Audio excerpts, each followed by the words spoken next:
দাঁড়িয়ে আছি ব্রিজের রেলিংয়ের উপর, আর তাকিয়ে আছি কালো ছায়ার ভিতরে জ্বলতে থাকা তারাগুলোর দিকে, আর কথা বলছি আমার বোনের সাথে। আপুরে, আমিও আসছি তোর কাছে। এতদিন আমি সবার অনেক অত্যাচার সহ্য করেছি, কিন্তু আর নয়। আমি সবার অত্যাচার, উপহাস, বাজে কথা শুনতে শুনতে আজ আমি বড্ড ক্লান্ত। তাই তো সব কিছু থেকে নিজেকে মুক্তি দিয়ে আমি আসছি তোর কাছে। আচ্ছা আপু, তুইও কি আমার সাথে খারাপ ব্যবহার করবি? তুইও কি আমায় সবার মতো দোষী মনে করিস? আচ্ছা, আমার মৃত্যুর খবর যদি মা বাবা ভাই শুনে, তখন কি তারা কান্না করবে না খুশি হবে? আমার মৃত্যুর কথা শুনে মা বাবা ভাইয়ার চোখের কোণ ভিজে উঠবে না, মুখে হাসি ফুটে উঠবে?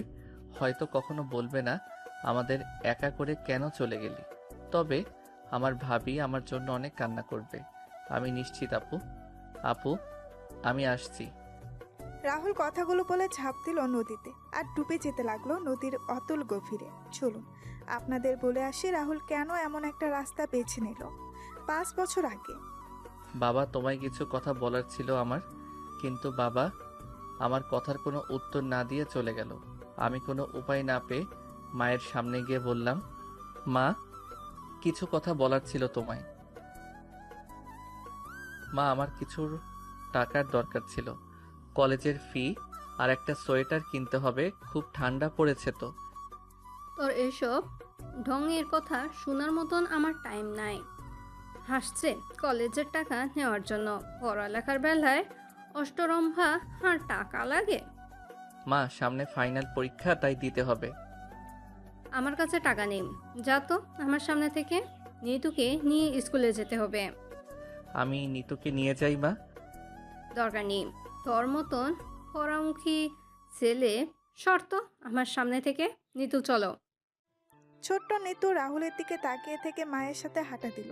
রাহুলের চোখের কোণে জমা হওয়া জল মুছে সামনের দিকে যাচ্ছে। কোনো উপায় না যে আমি মন খারাপ করে যখন চলে আসছিলাম, তখনই সিঁড়িতে ভাইয়ার সাথে দেখা। ভাইয়া আমার দিকে তাকিয়ে একটা বিরক্তিকর ভাব প্রকাশ করে। আমি বুঝতে পেরে একপাশে দাঁড়িয়ে গেলাম আর বললাম, ভাইয়া। ধুর, আজকের দিনটা আমার পুরো খারাপ হয়ে গেল বুঝি। কি হয়েছে? আমার কলেজের ফি দেওয়া লাগতো আর একটা সোয়েটার কিনতাম, যদি কিছু টাকা দিতে। থাপ্পড় খাওয়ার আগে সর আমার সামনে থেকে। তোকে আমি টাকা দেই আর আমাদের ব্যবসায় লাল বাতি জ্বলো? তোর জন্য আমাদের পরিবারের এত অশান্তি, সকাল সকাল মেজাজটাই খারাপ করে দিল। রাহুল মন খারাপ করে তার রুমের দিকে যাচ্ছিল। তখনই রাহুলের ভাবি রাহুলের হাত টেনে ধরে। রাহুল পেছনে তার ভাবিকে দাঁড়িয়ে থাকতে দেখে বলে, রাহুলের ভাবি রাহুলের গাল টেনে দিয়ে রাহুলের হাতে 3,000 টাকা দিয়ে বলেন, কিছু বলবে ভাবি? না, কিছু দিব তোকে? কি দেব, থাপ্পড়? হুম, থাপ্পড়ও দিব, সাথে কিছু টাকাও। আচ্ছা দাও, আমি আমার গাল এগিয়ে দিচ্ছি, নাও মারো। তোরে না বলছি আমি ওদের কাছে কিছু চাইবি না? তোর যা লাগবে আমাকে বলতে বলছি, তাহলে ওদের বলবি কেন? ভাবি, তুমি তো আমায় এত দূর নিয়ে এসেছো, নিজের মা বাবা থাকতে আমি তোমায় বলি কি করে বলো? তোমার ভবিষ্যৎ বলে তো কিছু আছে? তোমায় তা নিয়ে ভাবতে হবে না। তুমি পড়ালেখা করো, আর কোনো কিছু টেনশন করবি না। আমি হাসপাতালে যাচ্ছি, তুই কলেজে যা, আর ফেরার পথে হাসপাতাল হয়ে আসিস, একসাথে বাসায় আসবো। আচ্ছা ভাবি। নিপুণ চলে যায় সেখান থেকে। আর রাহুল তার ভাবির যাওয়ার দিকে কিছুক্ষণ তাকিয়ে থেকে রুমে গিয়ে রেডি হয়ে বের হয়ে যায় কলেজের উদ্দেশ্যে। এবার আপনাদের রাহুলের পরিচয় দিয়ে দিই। আমাদের গল্পের নায়ক হলো রাহুল। রাহুল এবার ইন্টার 2য় বর্ষে বাণিজ্য বিভাগে পড়ছে।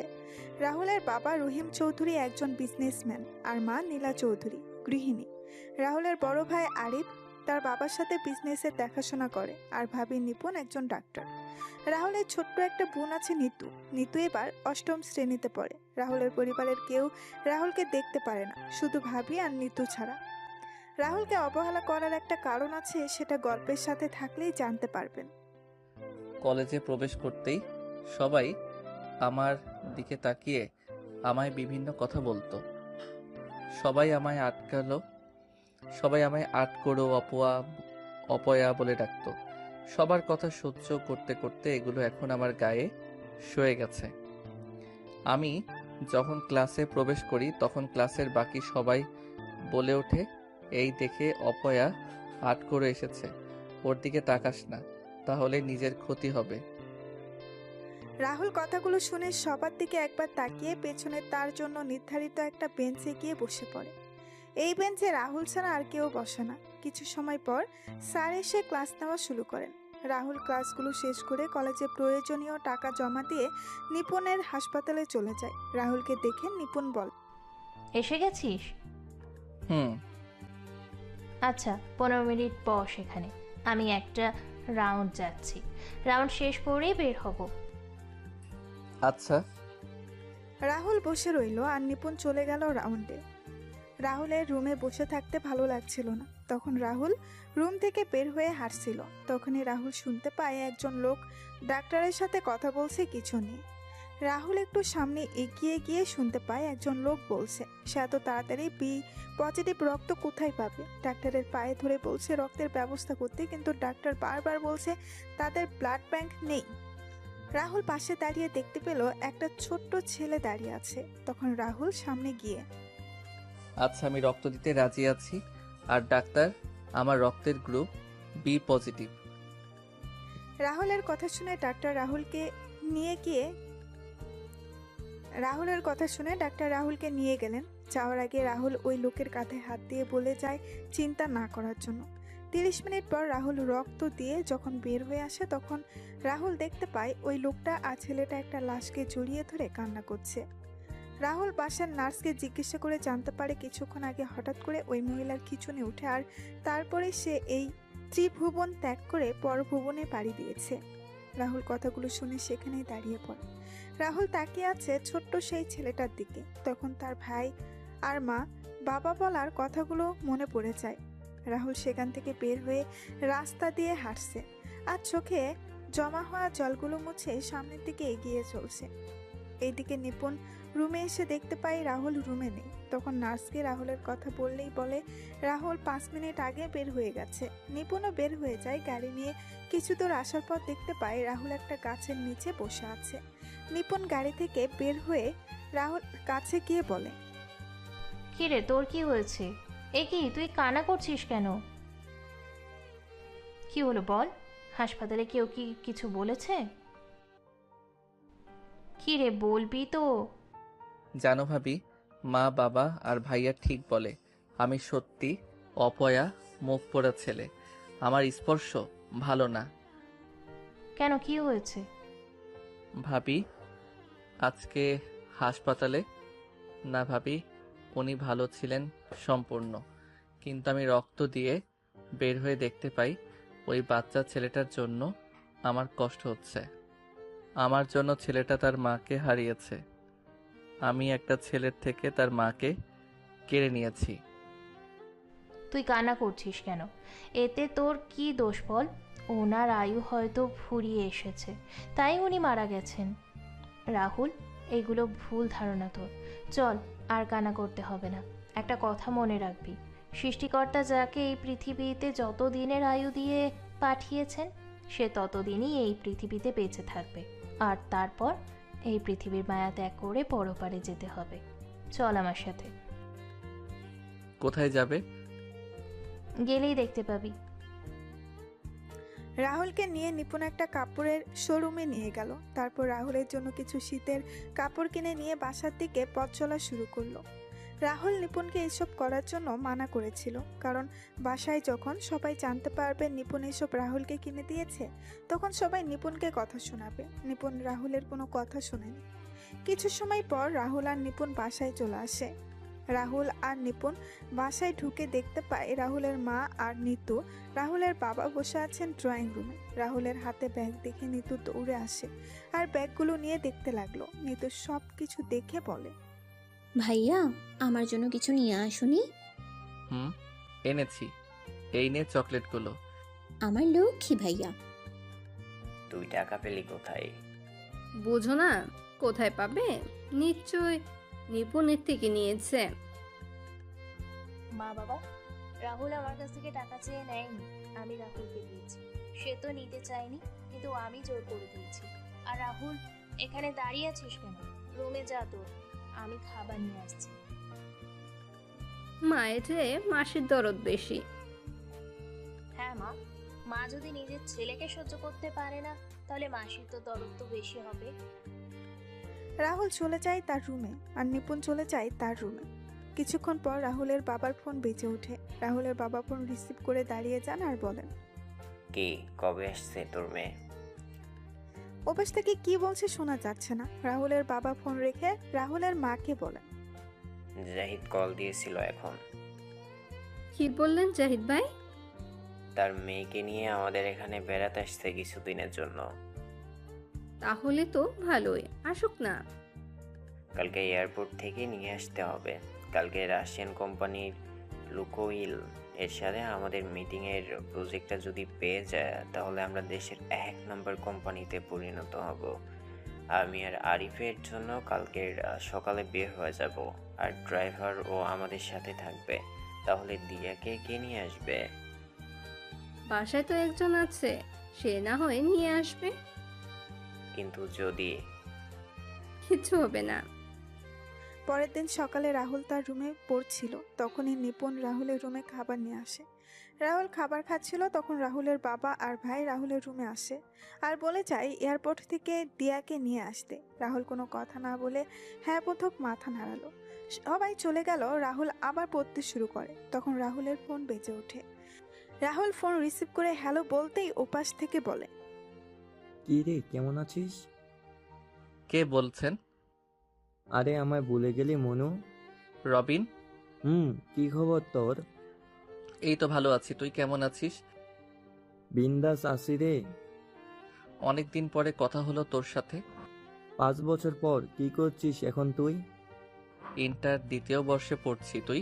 আমিও। কোথায় আছিস, সিলেটে কি? তুই কই? বরিশালে আছি। আচ্ছা, ভালো থাকিস, পরে কথা হবে। আচ্ছা। বাহ বাহ, আমার দেবর বাবু দেখছি ফোনে কথা বলছে। আরে ভাবি, কিছু বলবে? কার সাথে কথা বলছিলে ভাইজান? রবিনের সাথে। তোমায় বলা হয়নি রবিনের ব্যাপারে।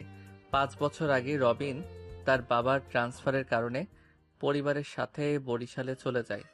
রবিন কল দিয়েছিল, তার সাথে কথা বলছিলাম। ও আচ্ছা, শোন, আজকে এই কাপড়গুলো পরে যাবি। কেন ভাবি? আমি বলছি তাই। ভাবি, আমি যেরকম আছি সেরকমই ভালো। এত ভালো পোশাক আমার জন্য না। যা বলছি সেটাই করবি। আর তাছাড়া তোর হবু বউ আসছে। কে হবু বউ? কেন দিয়া? না ভাবি, আমি যতদিন না বাবা মায়ের কাছে ভালো হয়ে উঠছি ততদিন এসব কথা চিন্তাই করব না। আর দিয়ার কি খেয়ে দে কাজ নিয়ে আমায় বিয়ে করবে? কেন, আমার ভাই কোনো দিক দিয়ে কম কি দেখতে? না ভাবি, নিতুকে আমি যেমন বোনের চোখে দেখি, দিয়াকেও তেমন দেখি। পণ্ডিতি বাদ দিয়ে রেডি হয়ে নেন জনাব। যথা আজ্ঞা ম্যাডাম। আচ্ছা। ভাবি হলে তো এরকমই হওয়া চাই। এখন শুধু আমি আমার ভাইয়া বাবা মায়ের কাছে ভালো হয়ে গেলেই আমার জীবন পরিপূর্ণ। নিপুণ চলে যায়।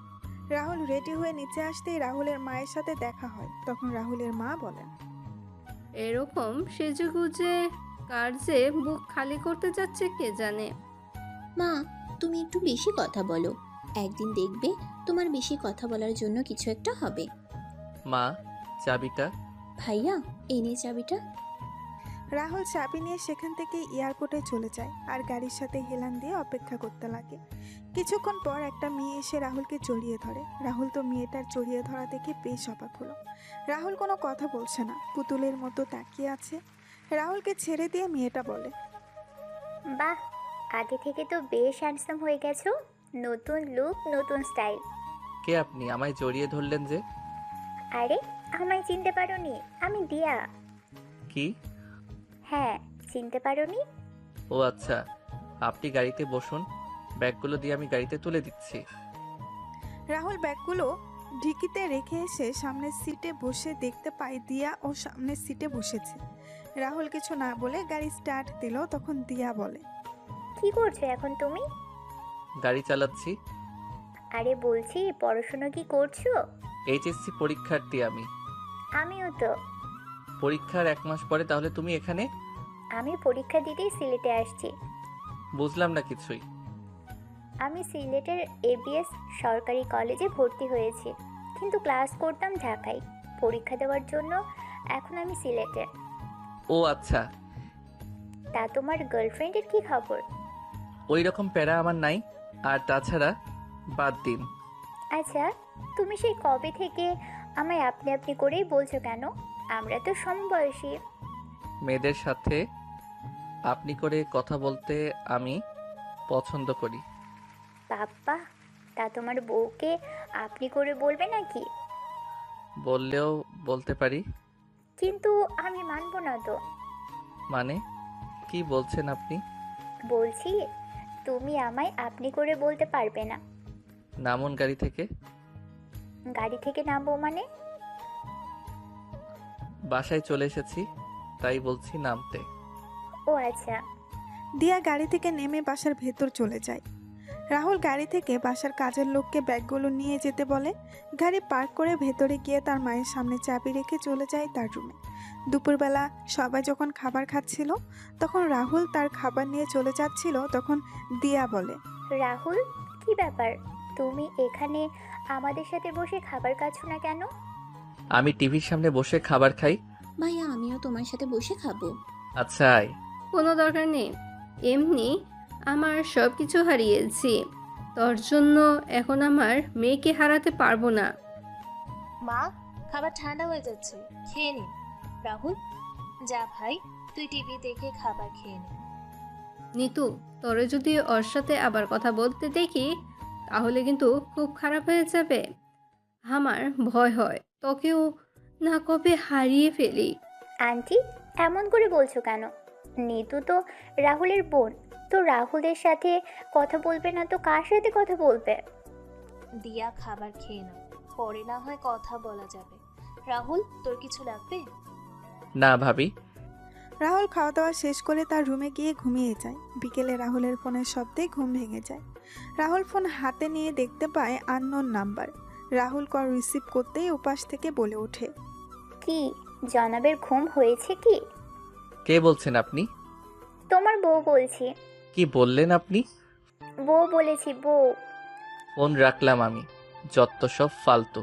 ফোন রাখলে এখন তোমার রুমে চলে আসবো কিন্তু। তাই আমি আসার আগে তুমি ছাদে চলে এসো। আজব তো, কে আপনি? ওই কুত্তা, আমি দিয়া বলছি। ছাদে আই, কথা আছে। আপনি? হ্যাঁ, ছাদে আই। পারবো না, রাখুন তো আপনি ফোন। ওই কুত্তা, আমি নিচে আসলে কিন্তু তোর খবর আছে বলে দিলাম।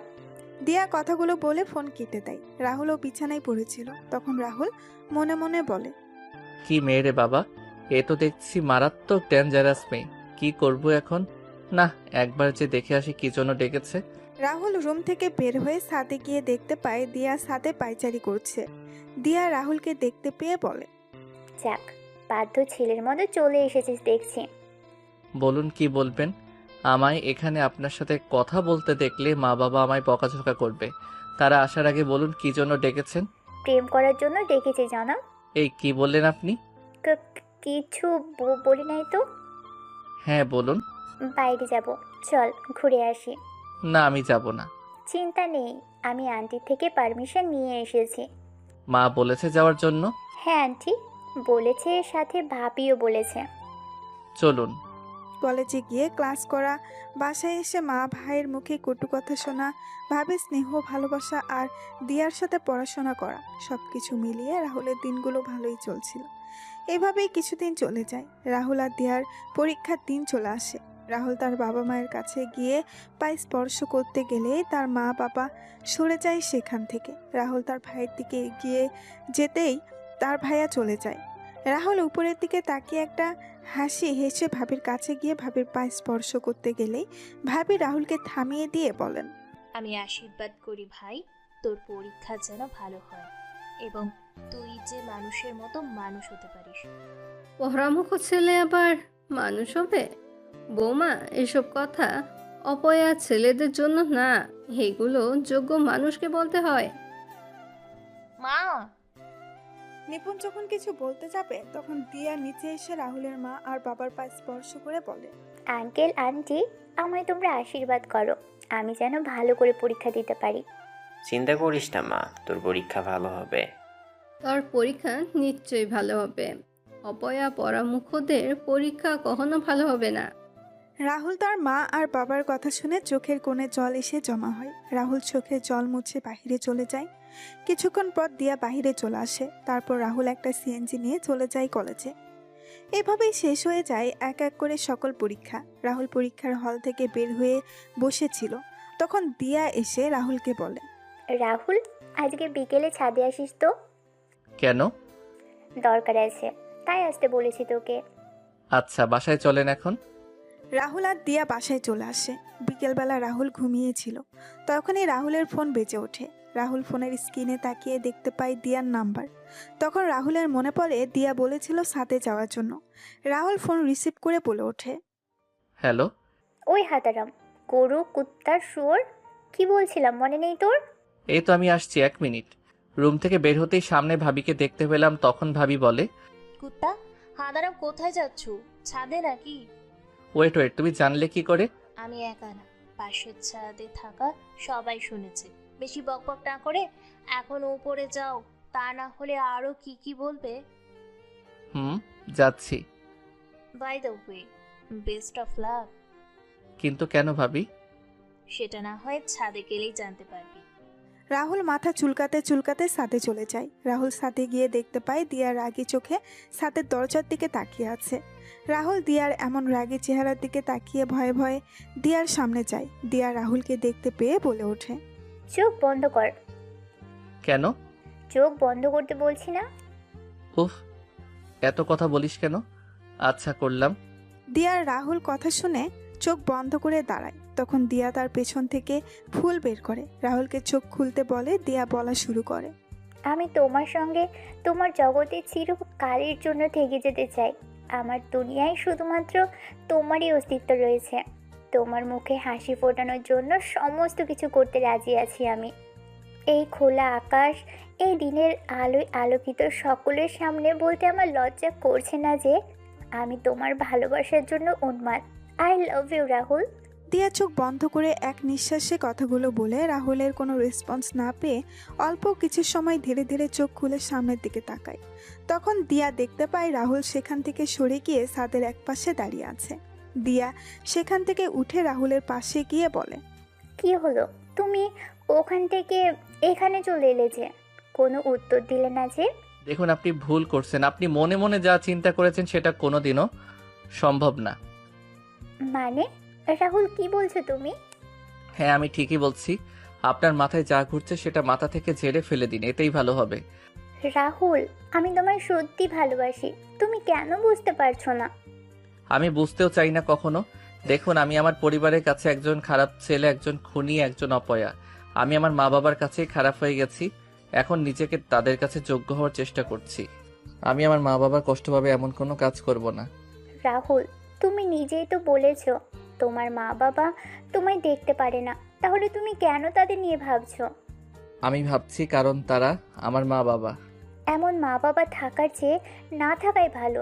যে মা বাবা নিজের ছেলেকে দেখতে পারে না, নিজের ছেলের সাথে অমানুষের মতো আচরণ করে। ঠাস ঠাস, তোমার তো সাহস কম না। তুমি আমার মা বাবা নিয়ে কথা বলছো? তুমি জানো আমি এখানে দাঁড়িয়ে আছি কেন? আরে, আমার মা আমাকে 10 মাস 10 দিন তার গর্ভে রেখে বড় করেছে। আরে, আমি এই পৃথিবীতে এসেছি, আলো বাতাস পেয়েছি সেই মায়ের জন্য, যে মা আমায় 10 মাস 10 দিন গর্ভে ধারণ করেছিল। আর তুমি তার মৃত্যু কামনা করছো? আরে, তুমি আমার বাবার মৃত্যু কামনা করছো? আমি এত বড় হয়েছি যেই বাবা আমায় হাত ধরে হাঁটতে শিখিয়েছিল, আর তুমি তাদের মৃত্যু কামনা করছো।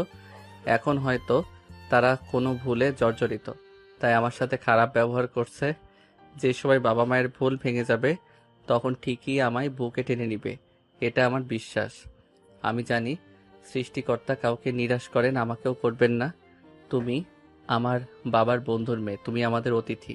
অতিথির মতো থাকো, কোনো কথা বলবে না। আমি তোমায় আমার বোনের চোখে দেখি, আর তুমি যদি আমার বোন হয়ে থাকতে চাও তাহলে থাকো, না হলে যেতে পারো। আমার কথায় কোনো কষ্ট পেলে আমায় ক্ষমা করে দিবেন। রাহুল কথাগুলো বলে সেখান থেকে চলে যায় আর রাহুলের মা ছাদের একপাশে দাঁড়িয়ে ছেলের বলা কথাগুলো শুনছিলেন। রাহুলের মা সব শুনে বুঝতে পারেন তারা রাহুলের সাথে এত বাজে ব্যবহার করার পরেও রাহুলের কোনো অভিযোগ নেই তাদের প্রতি। রাহুলের মা চোখে জল মুছে নিচে নেমে আসেন। দিয়া গালে হাত দিয়ে দাঁড়িয়েছিল। পরের দিন রাহুল তার রুমে বসেছিল, তখন নিপুণ আসে রাহুলের রুমে। নিপুণ বলে, রাহুল কি করছিস তুই? এই তো ভাবি বসে আছি, কিছু বলবে? হ্যাঁ, আমি অনেক দিনের জন্য বাসায় যাব, তুইও চল। না ভাবি, আমি বাসায় আছি, বাবার শরীর ভালো না, ভাইয়া তো অফিসে থাকে, মা পারবে না একা সব কিছু। কিন্তু ভাবি তুমি চিন্তা করো না তো, তুমি যাও বাড়ি থেকে ঘুরে আসো। তোমার এই সময়ে আঙ্কেল আর আন্টিদের সাথে থাকাই ভালো। আচ্ছা ভাই, সাবধানে থাকবি, কেউ কিছু বললে চুপ করে থাকবি না, সাথে সাথে উত্তর দিবি। ওকে ডাক্তার আফা, ফাজিল। Bye bye. আপনার বলা হয়নি ভাবি, ভাবি কনসিভ করেছে 3 মাসের অন্তঃসত্ত্বা, তাই ভাবিকে তার বাড়িতে গিয়ে কয়েকদিন থাকতে বলেছেন তার বাবা মা। রাতের বেলা রাহুল যখন তার রুমে বসেছিল তখন রাহুলের রুমে খাবার নিয়ে কেউ প্রবেশ করে। তখন রাহুল তার রুমে বসে পরীক্ষার প্রশ্নগুলো দেখছিল। রাহুল তার রুমে কারো উপস্থিতি বুঝতে পেরে পেছন ফিরে তাকান। রাহুল দেখতে পায় তার মা খাবার হাতে রুমে দাঁড়িয়ে আছেন। রাহুল খুশি হয়ে তার মায়ের দিকে এগিয়ে গিয়ে, এগুলো না। রাহুলের মা রাহুলের দিকে তাকিয়ে বুঝতে পারলেন রাহুল কেন আসলো না। রাহুলের মা বলেন, খাওয়াটা খেয়ে আমায় উদ্ধার করো নবাব সাহেব। আচ্ছা মা, রেখে যাও, আমি খেয়ে নিব। হ্যাঁ, খেয়ে নাও। রাহুলের মা চলে গেলেই রাহুল খাবার খেয়ে ঘুমিয়ে পড়ে।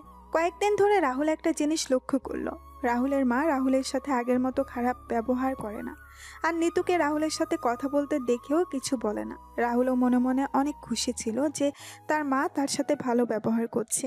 দিয়া রাহুলকে আর ওই দিনের পর ভালোবাসার কথা বলেনি। দিয়া রাহুলের সাথে ভাই বোনের মতো ব্যবহার করে। একদিন রাহুলের মা বাবা আর ভাই নিপুণকে নিয়ে আসার জন্য নিপুণের বাসায় চলে যায়। রাহুল, দিয়া আর নিতু কথা বলতে বলতে সিঁড়ি বেয়ে নিচে নামছিল। হঠাৎ করে নিতু পা পিছলিয়ে পড়ে যায়। সাথে সাথে নিতুর মাথা ফেটে রক্ত বের হয় আর অজ্ঞান হয়ে যায়। রাহুল আর দিয়া নিতুকে তুলে নিয়ে নিতুর রুমে নিয়ে যায়। রাহুল নিতুর মাথার রক্ত মুছে দিচ্ছে আর বলছে, বোন, এই বোন চোখ খুলো না, এই বোন কথা বল। দিয়া নিতুর জ্ঞান ফিরছে না কেন? আমিও বুঝতে পারছি না, পানি দিয়েছি তো। এদিকে রাহুলের মা বাবা, ভাই ভাবি বাসায় এসে কাউকে দেখতে না পেয়ে হঠাৎ করে নিতুর রুম থেকে রাহুলের কণ্ঠ শুনতে পায়। সবাই নিতুর রুমে গিয়ে দেখতে পান রাহুল নিতুর মাথায় ব্যান্ডেজ করে দিচ্ছে আর দিয়া নিতুর চোখে মুখে জল দিচ্ছে। রাহুলের মা নিতুর কাছে গিয়ে নিতুর মাথায় হাত বুলিয়ে দিয়ে আতঙ্কগ্রস্ত কণ্ঠে বলেন, কি হয়েছে নিতুর, আর মাথায় ব্যান্ডেজ কেন? আসলে মা, আমরা কথা বলতে বলতে সিঁড়ি বেয়ে নিচে নামছিলাম, তখন হঠাৎ করে নিতু পা পিছলিয়ে পড়ে যায়। চিন্তা করো না মা, আমি ব্যান্ডেজ করে দিয়েছি, এক্ষুনি জ্ঞান ফিরে আসবে।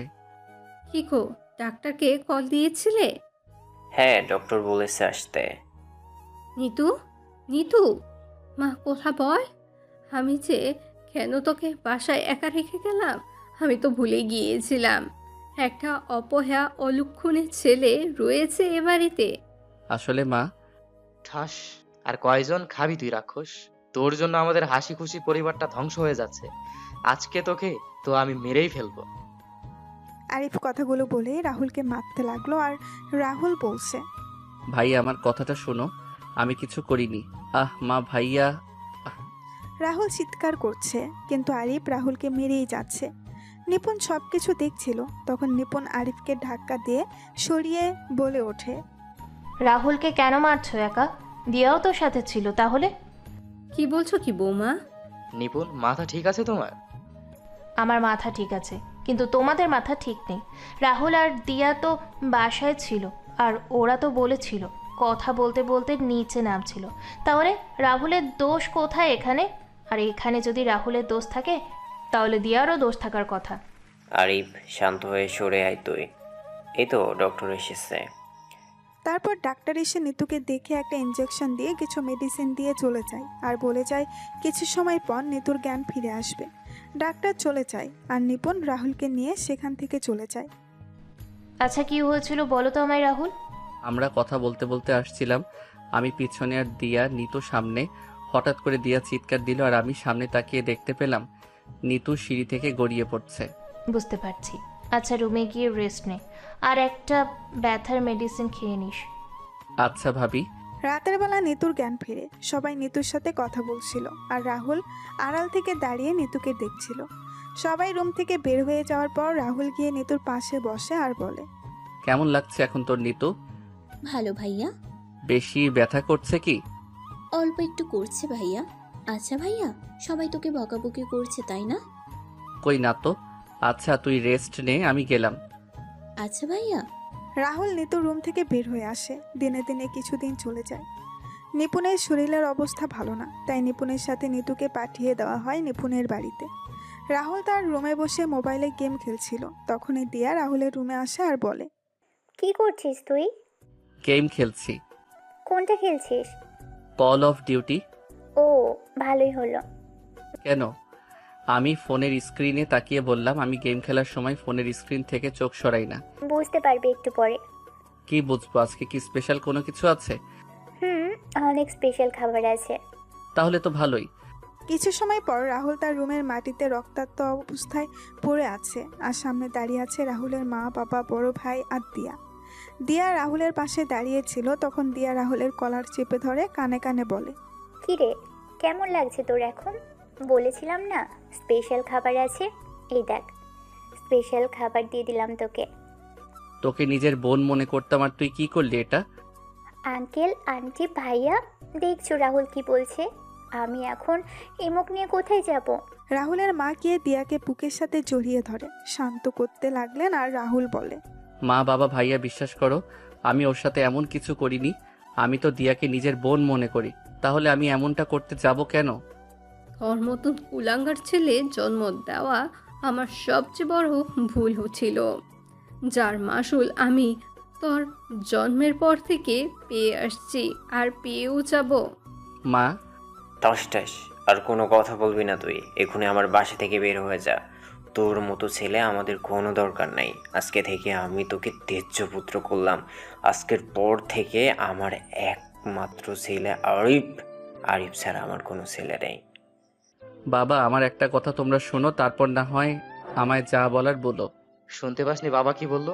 এখনই বাসা থেকে বের হয়ে যা। মাটি থেকে কোনো রকমে উঠে আমি মায়ের পায়ের কাছে গিয়ে মায়ের পা জড়িয়ে ধরে বললাম, মা তুমি বিশ্বাস করো আমি এমন একটা কাজ করব। আমি এতদিন তোমাদের সাথেই ছিলাম, তোমাদের আদর্শে বড় হয়েছি। মা বিশ্বাস করো আমি এমন কাজ করি না। হারিফ, এই ধর্ষণকারীকে আমার পা থেকে নিয়ে যা। আমার ঘরে আমার ছোট আরেকটি মেয়ে আছে।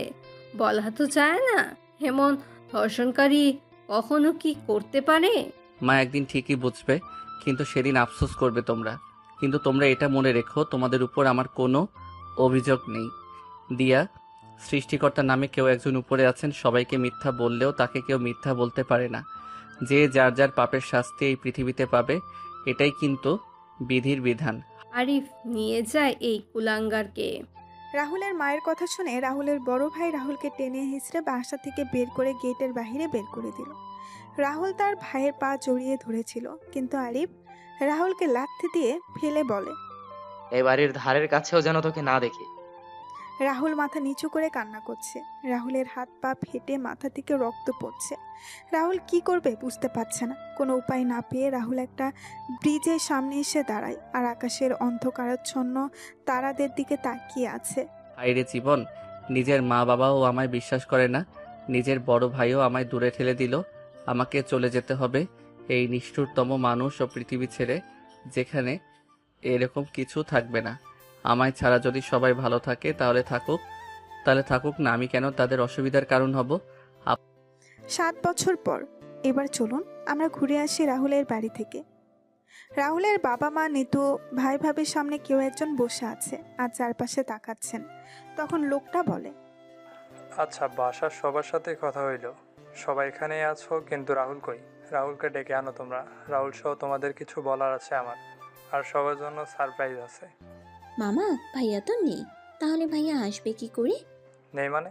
কোথায় গিয়েছে রাহুল? বাসায় না থাকলে কল দিয়ে বলো বাসায় আসতে, আমি এসেছি দেশে। কি করে কল দিব মামা? কল দিলে ফোনের রিং বেজে যাবে, কিন্তু কেউ তো রিসিভ করবে না। ফোন রিসিভ করে কথা বলার মানুষটাই যে ফোন রেখে দূরদেশে চলে গেছে। কি বলছো কি বৌমা? আপু, দুলাভাই, বৌমা কি বলছে এসব? সবাই নিশ্চুপ হয়ে আছে, কোনো কথা বলছে না। তখন কামাল খান বলেন, কি হলো, কিছু বলছো না যে? সবাই চুপ কেন? মামা, আসলে রাহুল আর আমাদের মাঝে বেঁচে নেই। রাহুল মারা গেছে, আজকে 7 বছর হলো। মারা গেছে মানে? আমায় তো কিছু বলনি তোমরা।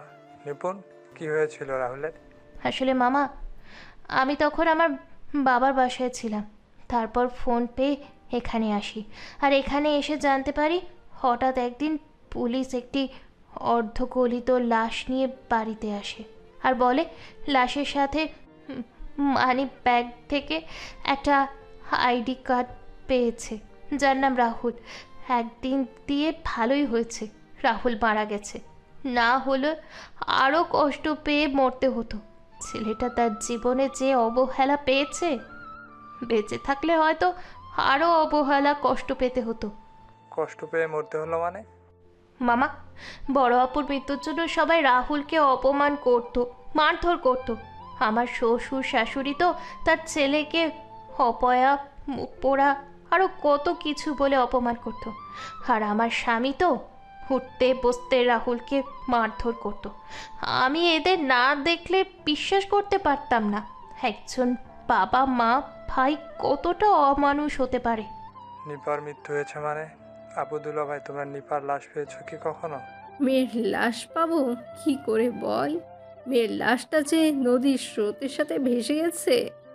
ওই দিন যদি ওই মুখ পোড়া ছেলেটার সাথে না যেত, তাহলে হয়তো আমার বড় মেয়েটাকে হারাতে হতো না। আচ্ছা, নিপা, নিপা, ভিতরে আয় তোরা। কামাল খানের মুখে নিপা নাম শুনেই সবাই বেশ অবাক হয়ে যায়। সবাই কামাল খানের দিকে এবং সদর দরজার দিকে তাকাচ্ছে। কিছু সময় পর সবাই দেখতে পায় নিপা চোখের জল মুছতে মুছতে তার মামি ও কয়েকজন ভেতরে প্রবেশ করে। নিপা চোখের জল মুছে তার মামার সামনে এসে দাঁড়ায়। তখন রাহুলের মা বলেন, ভাই, এই তো আমাদের নিপা। হ্যাঁ, আমাদের নিপা। মারে, তুই বেঁচে আছিস? কথাটা বলে রাহুলের মা বাবা যখন নিপার সামনে এসে নিপাকে জড়িয়ে ধরবে, তখন নিপা তাদের হাতের ইশারায় থামিয়ে দিয়ে বলে, কে আপনারা? আমি আপনাদের চিনি না। মামা, চলো এখান থেকে। মা, তুই কি বলছিস এসব? আমরা তোর বাবা মা, আমাদের চিনতে পারছিস না তুই? কোনো খুনিদের সাথে আমার কোনো সম্পর্ক নেই। আমি এখানে এসেছিলাম আমার ভাইয়ের সাথে দেখা করার জন্য, কিন্তু আমার ভাই যখন এখানে নেই, তখন এখানে থেকে আমার কোনো লাভ নেই। আপু, কি বলছিস এসব? এইটা তো তোর বাড়ি। এই বাড়ি ছেড়ে কোথায় যাবি তুই? তোদের মতো খুনিদের সাথে আমার কোনো সম্পর্ক নেই। এই বাড়ি আমার না। যে বাড়িতে তোদের মতো খুনিরা বাস করে, সেই বাড়ি কখনো আমার হতে পারে না। নিপা, শান্ত হ মা তুই। মামা, এরা 3 জনে মিলে আমার ভাইটাকে মেরে ফেলেছে। আমি কি করে শান্ত হব তুমি বলতে পারো মামা? যে ভাইয়ের কারণে আমি এখনো এই পৃথিবীতে বেঁচে আছি, আজ সেই ভাই এই পৃথিবীতে বেঁচে নেই। আমি সবাইকে বলেছিলাম রাহুলের কথাগুলো শোনার জন্য, কিন্তু রাহুলের কথাগুলো শোনেনি। উল্টো রাহুলকে অপমান করতো এরা। ছেলেটাকে বিনা দোষে ছোটবেলা থেকে অবহেলা অপমান করে এসেছে সবাই। একটা বাইরের মেয়ের কথা শুনে রাহুলকে আঘাত করে রক্তাক্ত অবস্থায় বাসা থেকে বের করে দিয়েছে এরা। তুমি কে? আপু, আমি আপনার ছোট ভাই আরিফের স্ত্রী। সত্যি একজন মা যে এত পাষাণ হতে পারে, সেটা আমি তোমায় না দেখলে বুঝতেই পারতাম না।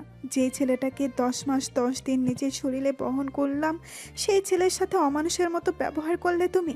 ছি মা, ছি। রাহুলের মা বাবা মাথা নিচু করে বসে আছেন, কোনো কথা বলছেন না। নিপা আবার বলে ওঠে, মামা, তুমি এখানে থাকবে এখনো? আমি গেলাম, তুমি আসো। মা, তুই আমাদের ছেড়ে যাস না। তোকে এতদিন পরে ফিরে পেয়েছি, তোকে আর হারাতে দিব না। আমাকে এখানে রাখতে হলে আমার ভাইকে ফিরিয়ে আনতে হবে। আপনার পারবেন আনতে? আপনি জানি পারবেন না, তাই আমাকে আটকে রাখার কোনো বৃথা চেষ্টা করবেন না আপনি। আসি আমি। নিপা বের হয়ে চলে যায় বাসা থেকে। রাহুলের মা বসে পড়েন মাটিতে আর কান্না করতে থাকেন। কিছু সময় পর কামাল খান সবাইকে নিয়ে বাসায় ফিরে আসেন।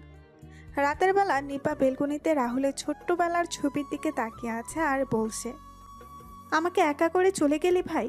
রাহুল, তুই না ছোটবেলায় আমায় বলতি। ও তুই তোর হাতের মুঠোয় আমার একটা আঙুল ধরে আমায় পৃথিবী ঘুরিয়ে দেখাবি? ভাই, তুই আমায় একা রেখে চলে গেলে পৃথিবী ছেড়ে। আমি তোর জন্য কিছুই করতে পারিনি রে, বড় বোন হয়ে। কিন্তু তুই ছোট ভাই হয়ে আমার জন্য অনেক কিছু করেছিস। ভাই, আয় না তুই ফিরে। আমি যে তোকে খুব মিস করছি রে ভাই। এইদিকে রিমি তার বান্ধবী জয়ীকে বলছে, কি ব্যাপার, কয়েকদিন যাবত ওই ছেলেটাকে কলেজে দেখতে পাচ্ছি না কেন? কার কথা বলছিস? আরে ওই যে একটা ছেলে খাবার ডেলিভারি দিয়ে যায় আমাদের বাসায় এসে। হঠাৎ করে ছেলেটার খোঁজ নিচ্ছিস কেন? প্রয়োজন তো আছেই। এদিকে রবিন ঘুম থেকে উঠে বলছে, রাজ, এই রাজ, আর কত ঘুমাবি? ওঠে এবার। হ্যাঁ বল। ওঠে তাড়াতাড়ি, 9:30 বাজে। আজকে স্যার বলেছিল 10টার আগে অফিসে গিয়ে তার সাথে কাজে যাওয়ার আগে দেখা করার জন্য। হ্যাঁ উঠছি। ওই শাল্লা পইরারে যদি পাইতাম তাহলে। হয়েছে, আর কথা কইতে হইব না মনু। আচ্ছা মনু, মই এখন আইতেছি। রাজ ফ্রেশ হয়ে এসে দুজনে নাস্তা করে বের হয়ে যায় অফিসের উদ্দেশ্যে। রাজ আর রনির অফিসে এসে স্যারের সাথে দেখা করে এসে দুজনেই বসে থাকে ওয়ার্ডার আসার জন্য। তখন রবিন বলে, কয়েকদিন ধরে আমাদের কলেজে যাওয়া হচ্ছে না, আর কয়েকদিন পরেই কলেজের 2য় বর্ষের ফাইনাল পরীক্ষা। কি করব কিছু বুঝতে পারছি না। চিন্তা করিস না, কালকে যাব। যত তাড়াতাড়ি সম্ভব নোট সংগ্রহ করে পড়া শুরু করে দিতে হবে রে। হ্যাঁ রে বল্টু। ডং করবি না শালা। আচ্ছা, আমার ভুল হয়েছে। আচ্ছা, তোকে দেখছি ওই সবুজ বাগানের রাস্তা ধরে 3তলা বাসায় ডেলিভারি দিতে দেখা যায়। কাহিনী কি বলতো? বন্ধু, কি আর কমুক? বল, কি হয়েছে? ভাই আর বলিস না, এক বদমেজাজি মেয়ে খাবার অর্ডার করে আর অফিসে ফোন দিয়ে বলে আমাকে খাবার ডেলিভারি করার জন্য। কেন? ভাই সে অনেক কথা রে। আজকে শুক্রবার, তেমন কাজ নেই, বল কি কাহিনী। মনে পড়ে তোর? 1 মাস আগে আমরা একটা রাস্তা দিয়ে আসছিলাম, তখন কয়েকটা মেয়ে বসেছিল আর আমাদের নিয়ে হাসাহাসি করে কথা বলছিল। তখন তুই আমি রেগে মেয়েদেরকে বিভিন্ন কথা বলি, তখন একটা মেয়ের সাথে ঝগড়া করি। হ্যাঁ মনে আছে তো। আচ্ছা, একটু ক্লিয়ার করে বলতো মামা আমায় সবকিছু। রাজ বলে, শোন তাহলে। 1 মাস আগে। এই বদমেজাজি কথাটা কে বলেছে? কেন বলতে বলেছি তোদের? রবিন চল তো, এখানে থেকে কোনো লাভ নেই। ওই আমার কথার উত্তর না দিয়ে এখান থেকে তোরা যেতে পারবি না। শুধু শুধু ঝামেলা করেছেন কেন বলুন তো? ঝামেলা কি আমি করছি? রবিন চল তো, এই বেয়াদব বদমেজাজি মেয়ের সাথে কথা বলে লাভ নাই। এই ধুর যা। রাজ আর রনির সেখান থেকে চলে আসে। পরের দিন সকালে রাজ কলেজ থেকে ফিরে কাজে লেগে যায়। তখন একটা খাবারের অর্ডার আসে। রাজ খাবারের অর্ডার নিয়ে চলে যায় ডেলিভারি দিতে। রাজ একটা বাসার সামনে এসে বেল দিল। কিছু সময় পর কেউ একজন দরজা খুলে দিল। রাজ তার ব্যাগ থেকে খাবার বের করতে করতে বলল, স্যার এই নিন আপনার অর্ডার করা খাবার। চোখের কি মাথা খেয়েছেন? বদমেজাজি, সরি, কিন্তু এখানে তো আরমান শিকদারের নাম লেখা। উনি আমার বাবা। আচ্ছা খাবারগুলো দে। এই নেন। কিছু সময় পর রাজ টাকা নিয়ে সেখান থেকে চলে আসে। পরের দিন সকালে রাজকে তার অফিস থেকে কল দিয়ে বলে তাকে একটা অর্ডার দেওয়া হয়েছে এবং মোবাইল নাম্বার ও ঠিকানা বলে দেওয়া হয়। রাজ খাবার পিক করে অফিস থেকে দেওয়া ঠিকানায় চলে যায়। রাজ সেখানে গিয়ে দেখতে পায় একটা নির্জন রাস্তা, কেউ নেই। রাজ তখন ফোন বের করে ওই মোবাইল নাম্বারে কল দিল। হ্যালো, কে বলছেন? হ্যালো ম্যাম, আপনার একটা খাবারের অর্ডার ছিল। আমি খাবার নিয়ে আপনার দেওয়া ঠিকানায় চলে এসেছি। ও, আমি তো ওই জায়গা থেকে চলে এসেছি। আচ্ছা আপনি এক কাজ করুন, আমি হাতিমবাগ পয়েন্টে আছি, আপনি এখানে চলে আসুন। আচ্ছা। কিছু সময় পর রাজ হাতিমবাগ পয়েন্টে গিয়ে ওই নাম্বারে কল দিল। কল দেওয়ার কিছু সময় পর একজন মেয়ে আসে খাবার নেওয়ার জন্য। রাজ মেয়েটার হাতে খাবার নিয়ে বলে, ম্যাম এই নিন আপনার খাবার। ম্যাম বিলটা। এ কি, আমি কি ঠান্ডা খাবার খাবো নাকি? ম্যাম আমি গরম গরম খাবার নিয়ে বের হয়েছিলাম, কিন্তু সবুজবাগ থেকে এখানে আসতে আসতে খাবার ঠান্ডা হয়ে গেছে। আপনার বিল হয়েছে 560 টাকা। 560 টাকা মানে? আমার ফোন বের করে ম্যামকে দেখিয়ে বললাম, এই দেখুন ম্যাম, খাবারের দাম 480 টাকা আর ডেলিভারি চার্জ 80 টাকা। একে তো ঠান্ডা খাবার দিচ্ছিস, তার উপর বলছিস 560 টাকা। আমি 500 টাকা দিচ্ছি, এগুলো নিয়ে যা। ম্যাম আমি তো আপনার থেকে বেশি টাকা নিচ্ছি না, আমার ফোনের অ্যাপে যা এসেছে আমি সেটাই নিচ্ছি আপনার থেকে। কোনো কথা বলবি না, তাহলে আমি তোর অফিসে এখনই কল দিব, আর তোর প্রোফাইল রেটিংও কমে দিব। এই নে 500 টাকা। জয়ী কথাটা বলে চলে যায়, কিন্তু রাত জয়ীকে অনেকবার ডেকেছিল, কিন্তু জয়ী দাঁড়ায়নি। জয়ী গাড়ি করে চলে যায়। রাজ কোনো উপায় না পেয়ে ওই জায়গা থেকে কাজ শেষ করে বাসায় চলে আসে। এভাবে 20 দিন রিমি আর জয়ী রাহুলকে খাবার নিয়ে ঘুরিয়েছিল। রাহুল একবার চিন্তা করছিল, কিন্তু বাস্তবতার কথা চিন্তা করে আর চাকরি ছাড়তে পারেনি। বর্তমান ওই থেকে চলেছে বন্ধু আমার ওই বাড়িতে যাওয়া আসা। বন্ধু, তোকে একটা কথা বলা হয়নি রে। কি কথা? ওই মেয়ে কিন্তু আমাদের সাথে পড়ে, আমার কলেজে এবং একই ডিপার্টমেন্টে। কি? হ্যাঁ রে, আমি সেদিন কিছু কাজে কলেজে গিয়েছিলাম, তখন দেখেছি। তাহলে আমি শেষ বন্ধু। ওই মেয়ের বাবা হলো আমাদের এখানকার কাউন্সিলর। আর কোনো কি কিছু বাকি আছে? না, আজকের জন্য সংবাদ এতটুকুই। আচ্ছা, পরে কথা হবে। অর্ডার চলে এসেছে। বাই। রাত চলে যায় রাজের কাজে, আর রবিন চলে যায় রবিনের কাজে। পরের দিন সকালে রাজ আর রবিন কলেজে চলে যায়। রাজ রবিন তার বন্ধুদের সাথে কথা বলছিল, তখন রিমি সামনে এসে বলে, ওই পান্ডা আমাদের জন্য খাবার নিয়ে আয়। কেউ কোনো কথা বলল না। তখন রিমি আবার বলে ওঠে, কিরে, কি বললাম শুনতে পাসনি? কাকে বলছেন আপনি? তোর পাশের পান্ডাকে। ওর নাম পান্ডা না, ওর নাম হলো রাজ। তো যাই হোক, কিরে শুনতে পাসনি কি বললাম? ওই তোরা চল রবিন, তুইও চল, ক্লাসের সময় হয়ে গেছে। রাজ উঠে কয়েকবার সামনে এগোতেই রিমি রাজের কলার চেপে ধরে বলে, তুই আমার কথা অমান্য করার সাহস পেলি কোথা থেকে? তুই জানিস আমি কার মেয়ে? মানুষের কাজেই তার পরিচয়, তাই আমি কারো পরিচয় সম্পর্কে জানতে ইচ্ছুক নই। আসি। ওই চল তোরা। বাব্বা, ছেলেটার কথার কি ঝুরি! এক কথায় কতদিনের করা সকল কিছুর উত্তর দিয়ে গেল। দাঁড়া, ক্লাস শুরু করে বের হোক, তারপর বোঝাবো ওকে।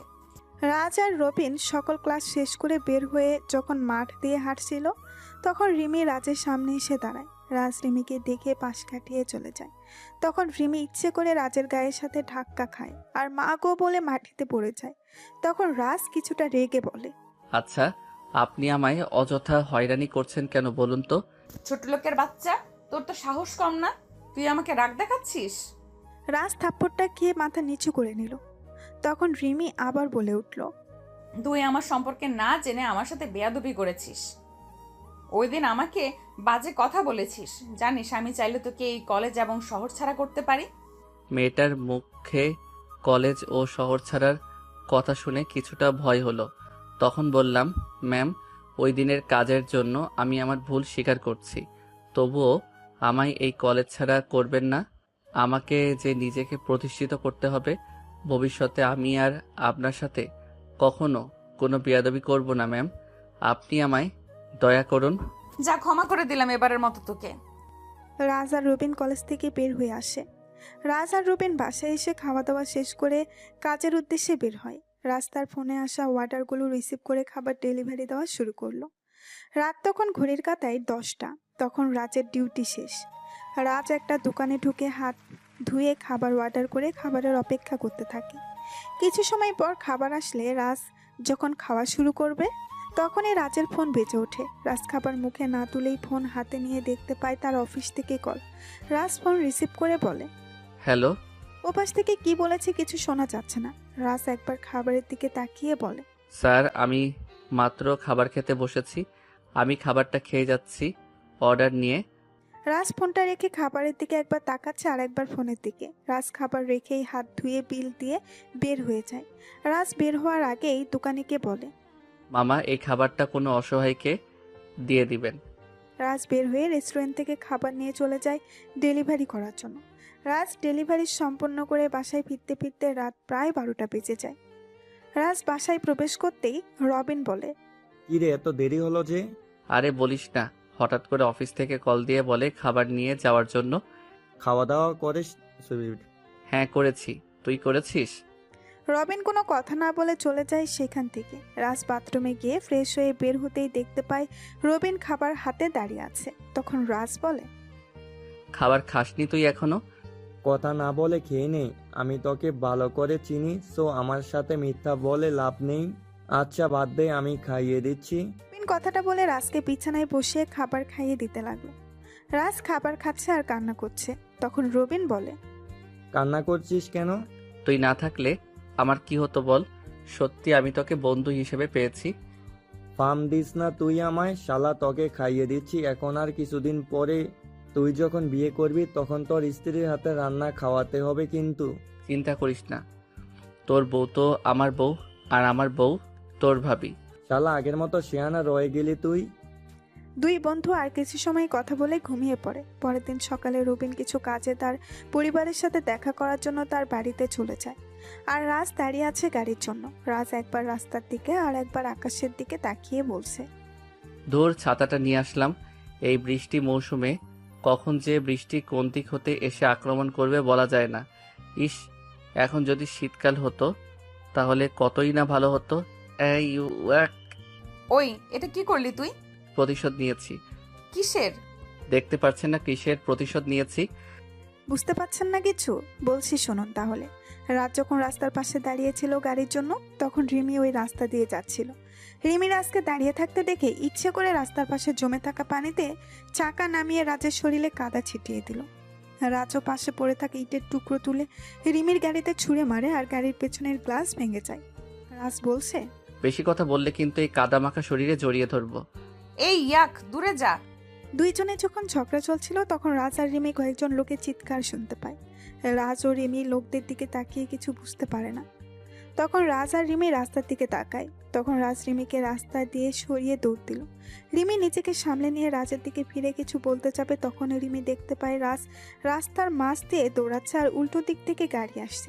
গাড়ি যখন রাজের খুব কাছাকাছি তখন রিমি কানে হাত দিয়ে চোখ বন্ধ করে নেয়। কিছু সময় পর রিমি চোখ খুলে সামনে তাকিয়ে দেখতে পায় রাস্তায় অনেক লোক জড়ো হয়ে আছে। রিমিও সেখানে গিয়ে দেখতে পায়। সেখানে গিয়ে ভিড় ঠেলে ভেতরে যেতেই দেখতে পেলাম রাজ একটা বাচ্চা ছেলের সাথে কথা বলছে।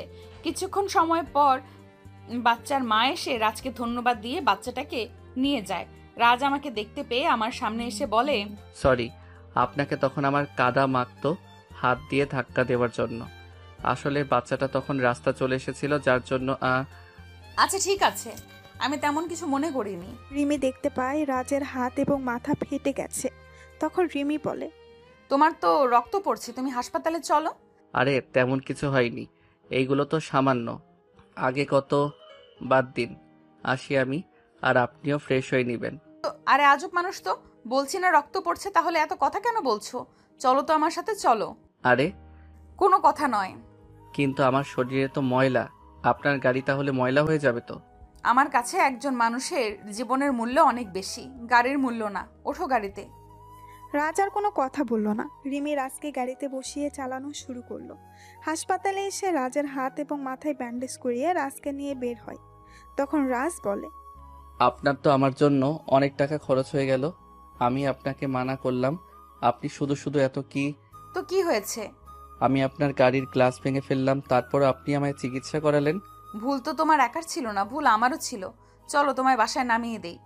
না, লাগবে না, আমি যেতে পারবো একা একা। আচ্ছা, তোমার ঘাড়ের সব কয়টা রক কি বাঁকা? সব সময় তো নানা করো কেন? রক বাঁকা হতে যাবে কেন? আপনি যে আমার মতো একজন গরিবের জন্য এত কিছু করলেন, এটাই তো অনেক আমার কাছে। এত নানা করো কেন বলতে পারো? আমাকে কাজে যেতে হবে, তাই মানা করেছি আপনাকে। আমাকে সামনের মোড়ে নামিয়ে দিন আপনি। এই অবস্থায় কাজে যাবে তুমি? কাজ করলে টাকা পাই, আর সেই টাকা দিয়ে নিজের পেট চালাই।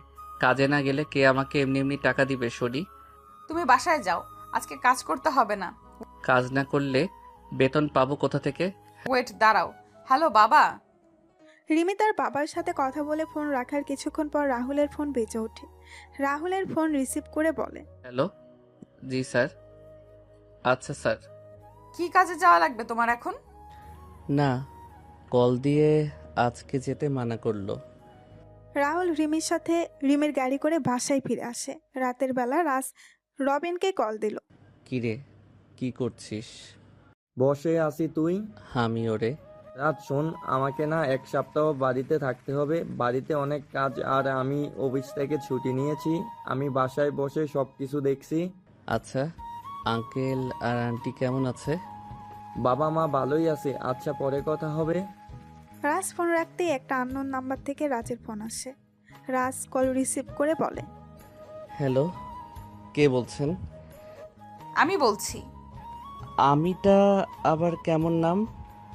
আমি রিমি বলছি। এই, আপনি আমার নাম্বার পেলেন কোথা থেকে? পেয়েছি রাস্তার পাশে একটা বিদ্যুতের খাম্বাতে। কেন কল দিয়েছেন? প্রেম করার জন্য। কি? এত কথা বলিস কেন? মেডিসিন খেয়েছিস? না, খাইনি। কেন? পড়া শেষ করে খেয়ে নিব। এখন রাত 12টা বাজে, এখনো খাবার খাসনি? পড়ছিস? এখন খাবো। আচ্ছা, খাবার খেয়ে নে তাহলে। রিমি কথাটা বলে ফোন রেখে দিল। রাজ খাবার খেয়ে ঘুমিয়ে পড়ে। এদিকে কেউ বলছে, কি বলছিস কি তুই? ফোনের উপাস থেকে কি বলছে সেটা শোনা যাচ্ছে না। তখন জিপি বলে, বাহ, তাহলে তো ভালোই হয়েছে। এবার ওই রহিম চৌধুরীর পরিবারের সব কটাকে একসাথে যন্ত্রণা দিয়ে মারবো। এতদিন পারিনি, কিন্তু এখন শেষ করব। ছোটটাকে তো অনেক আগেই ওর পরিবার থেকে সরিয়ে দিয়েছি, এবার ওদের পাল্লা। এবার আমার মাস্টার রানীকে ফিরিয়ে আনতে হবে। জিপি ফোনটা কেটে তার ফোনের সেভ করা নাম্বারে কল দিল। কল রিসিভ হতেই জিপি বলে, রানীমা, এবার তোকে তো ফিরতে হবে, খেলা শুরু করতে হবে তোকে। রহিমের বড় মেয়ে ফিরে এসেছে, এবার বড় মেয়ের সাথে সব কটাকে কষ্টতে মারতে হবে। ফোনের উপাস থেকে কি বলছে কিচ্ছু শোনা যাচ্ছে না। তখন জিপি বলছে, চিন্তা নেই, 2 মাস পরেই খেলা শুরু হবে। এবার তাহলে তুই তোর খেলা শুরু করে দে আরিফের সাথে ওইখানে বসে। জিপি ফোন রেখে হাসতে হাসতে ঘুমিয়ে পড়ে। পরের দিন সকালে রাজ রেডি হয়ে কলেজের দিকে হাঁটা দিল। কিছু দূর আসতেই দেখতে পায় রিমি গাড়ির সাথে হেলান দিয়ে দাঁড়িয়ে আছে। রাজ হেঁটে রিমির পাশ দিয়ে চলে যাচ্ছিল। তখনই রিমি রাজের সামনে গিয়ে বলে, গাড়িতে ওঠো। কেন? আমি হেঁটে যেতে পারবো। বললাম না গাড়িতে উঠতে? তাহলে এত কথা বলছিস কেন তুই? আচ্ছা, আপনি এমন করছেন কেন বলুন তো? আমায় আর কত দয়া করবেন বলুন। আমার মন বলেছে তাই করছি। ওঠ বলছি। আচ্ছা, আমি গরিব বলে কি আপনি আমায় দয়া করছেন? কি বললি তুই? রাজের কলার ধরে। আরে ছাড়ুন, কি করছেন কি? তাহলে গাড়িতে গিয়ে বস এক্ষুনি। রাজ আর কোনো কথা না বলে গাড়িতে গিয়ে বসে। রিমি গাড়ি চালানো শুরু করে। কলেজের ভেতরে এসে গাড়ি থামতে রাজ গাড়ি থেকে নেমে তার বন্ধুদের সাথে গিয়ে কথা বলা শুরু করে। রিমি গাড়ি থেকে নেমে তার বান্ধবীদের কাছে চলে যায়। তখন জয়ী বলে, কিরে, আজকে রাজাকে নিয়ে এসেছিস যে? নিয়ে এলাম। কাহিনী কি বলতো? কাহিনী কিছুই না, রাস্তায় পেলাম তাই সাথে করে নিয়ে এলাম এমনিতেই। ও আচ্ছা। কিছু সময় পর সবাই ক্লাসে চলে যায়। ক্লাস শেষ করে রাস্তার বন্ধুদের সাথে কথা বলছিল। তখনই রাজ একটা মেয়ের চিৎকার শুনতে পায়। রাজ সহ সবাই তাকিয়ে দেখতে পায় কয়েকজন ছেলে মিলে একটা মেয়েকে জোর করে টেনে নিয়ে যাচ্ছে। রাজ এটা দেখে কিছু সময় চুপ থেকে দাঁড়িয়ে ওই দিকে হাঁটা দিল। রাজের বন্ধুরা রাজকে নিষেধ করেছিল, কিন্তু রাজ শোনেনি। রাজের পেছন পেছন রিমি, জয়ী ও তার বন্ধুরা আসে। রাজ ছেলেগুলোর সামনে গিয়ে বলে, কি সমস্যা ভাই? তোমরা মেয়েটাকে এভাবে নিয়ে যাচ্ছ কেন? সেটা কি তোকে বলতে হবে? অবশ্যই, একটা মেয়েকে জোর করে নিয়ে যাচ্ছেন আর মেয়েটা চিৎকার করছে। ও আমার গার্লফ্রেন্ড। আপু, উনি কি তোমার বিএফ হয়? না ভাইয়া, আমি এনাকে চিনি না। উনি আমায় ক্লাস থেকে জোর করে কোনো কথা না বলে নিয়ে যাচ্ছে। ভাইজান, ছেড়ে দিন এই আপুকে। তুই জানিস আমি কে? তুই জানিস আমার পরিচয় কি? পরিচয় নিয়ে তুই পানি খা। আপু, তুমি যাও। আমি হলাম বাংলাদেশের বিজনেসম্যান জাহিদ পারভেজের একমাত্র ছেলে সাইদ। এই মেয়ে তো আমি নিয়েই যাব। সাইদের কথা শুনে রাহুলের চেহারায় একটা হিংস্র রূপ ফুটে ওঠে। রাজের কপালে রগগুলো ফুলতে লাগলো। সেটা খেয়াল কেউ না করলেও রিমি খেয়াল করে। তখন রাজ বলে, এই ভাই, এত ঝামেলা করছেন কেন বলুন তো? ঝামেলা তো এখনো করিনি, তুই চলে যা এখান থেকে, তাহলে কোনো ঝামেলা না। সাইদ যখনই নিতুর হাত ধরতে যাবে তখনই নিতু রাজের পেছনে এসে রাজের বাম হাত চেপে ধরে বলে, ভাইয়া আমায় বাঁচান আপনি, এই অমানুষটা আমায় মেরে ফেলবে। এই ছেলে কি করবে জানিস আমার পাওয়ার কি? তোকে তো আমি বিয়ে করব, যদি না পারি তাহলে তোকে আমার এক রাতের জন্য হলেও চাই। চল তুই হ্যাঁ। সাইদ যখন নিতুর হাত ধরতে যাবে তখন রাজ সাইদের ডান হাত মুচড়ে দিয়ে চেপে ধরে। আপুটা যখন চাইছে না তোর সাথে যেতে, তাহলে জোর করছিস কেন? তোদের মতো ছেলেদের কারণে মেয়েরা বাইরে চলাচল করতে পারে না। মন তো চাচ্ছে তোর চোখের মণিগুলো বের করে নেই। এত সুন্দর মেয়ের সাথে এত সুন্দর। না, তোকে তোর ভাষায় বোঝাতে হবে দেখছি। রাজ কথাটা বলে সাইদও তার সাথে সবাইকে মারতে লাগলো। সাইদকে মেরে মাটিতে ফেলে রেখে রাজ নিতুকে নিয়ে সেখান থেকে চলে যায়। রাজ নিতুকে জিজ্ঞাসা করে, আপু, তুমি ছেলেটাকে চিনো? আমার বাবার বন্ধুর ছেলে। ওই ছেলে একটা খারাপ ছেলে। আপু, তুমি এখন বাসায় যেতে পারো। ধন্যবাদ ভাইয়া। নিতু চলে গেলে রাজও পেছনে ঘুরে যেই সামনে হাঁটতে যাবে তখন রিমি বলে, ওয়েট নায়ক সাহেব। নায়ক মানে? কালকে একটা বাচ্চার প্রাণ বাঁচালে আর আজকে একটা মেয়েকে বাঁচালে, তাই বললাম। কালকে যেটা করেছে সেটা আমার দায়িত্ব ছিল, আজকে ও যা করছিস সেটাও আমার দায়িত্ব ছিল। বুঝলাম। আমি কি যেতে পারি এখন? আমি কি জড়িয়ে ধরেছি তোমায়? রাজ পাশ কাটিয়ে সামনের দিকে হাঁটা দিল আর মনে মনে বলে, এই মেয়ের মাথায় সমস্যা আছে নিশ্চয়ই, না হলে কী সব আবল তাবল কথা বলে। এর থেকে দূরে থাকতে হবে। এদের মতো বড়লোকদের বিশ্বাস করতে নেই। এইদিকে সাইদকে তার কয়েকজন সহযোগী হাসপাতালে নিয়ে যায়। কিছু সময় পর জিপি চলে আসে হাসপাতালে আর জিজ্ঞেস করে সাইদের এমন অবস্থা কে করলো। তখন সবাই কলেজের সবকিছু খুলে বলে। হঠাৎ করে জিপি এর ফোন বেজে উঠল। জিপি কল রিসিভ করে বলে, হ্যাঁ রানিমা, বল। সাইদকে কল দিচ্ছি কিন্তু কল রিসিভ করছে না কেন? আর কাজের আপডেট কি? রানিমা, তোকে যে এখনই দেশে আসতে হবে রে। সাইদ আজকে গিয়েছিল নিতুর কলেজে, কিন্তু একটা ছেলে সাইদকে খুব বাজেভাবে মেরেছে আর ডাক্তার বলেছে সাইদ কোমায় চলে গেছে। কি? কার এত সাহস যে আমার ভাইয়ের গায়ে হাত দেয়? ছেলেটার সম্পর্কে কেউ কিছু জানে না। আর শোন, আর 1 মাস পর মাইনিং ও পাথরের সবচেয়ে বড় টেন্ডার পাস হবে। আমাদের যা করার তা এখন থেকে শুরু করতে হবে। এখন থেকে চৌধুরী কোম্পানির ধ্বংস শুরু করতে হবে এবং ওদের থেকে সবচেয়ে বড় অ্যামাউন্ট আমাদের কাউন্ট করতে হবে। আমি আসছি বাবা, কালকে সকালেই আসছি। 20 বছর ধরে এই টেন্ডারটার জন্য এত কিছু করা, এটা আমাদের পেতেই হবে। শোন মা। হ্যাঁ বাবা, বলো। আমি শুনেছি একটা নতুন কোম্পানিও নাকি টেন্ডার জমা দেবে। এখন বাজেট কত হতে হবে? আমি যেমন বলি তেমন করো, এতে করে আমাদের বেশি টাকা খরচ করতে হবে না। তার জন্য তুমি একজন ইনভেস্টর প্রয়োজন, যা তোমাকে এই 1 মাসের ভিতরে খুঁজে বের করতে হবে। আর একটা কথা বাবা, পারবে তো তুমি? হ্যাঁ, হয়ে যাবে। তুই কালকে এসে তুই সুসংবাদ পেয়ে যাবি। জেপি ফোনটা রেখে হাসপাতালে ওয়েটিং রুমে বসে আছে। এদিকে রানীমা তার লোকদের ফোন দিয়ে বলে, কাজে নেমে পড়ো সবাই। আমি কালকেই যেন একটা সুসংবাদ পেয়ে যাই। আমি দেশে আসছি আর ওদের টেন্ডারের সকল ইনফরমেশন আমার চাই। ওরা কত টাকা কাউন্ট করবে সেটা আমাকে জানাতে হবে। আর শোন, তোদের কাজে কেউ কোনো ঝামেলা সৃষ্টি করলে তাকে মেরে শুয়ে দিবি।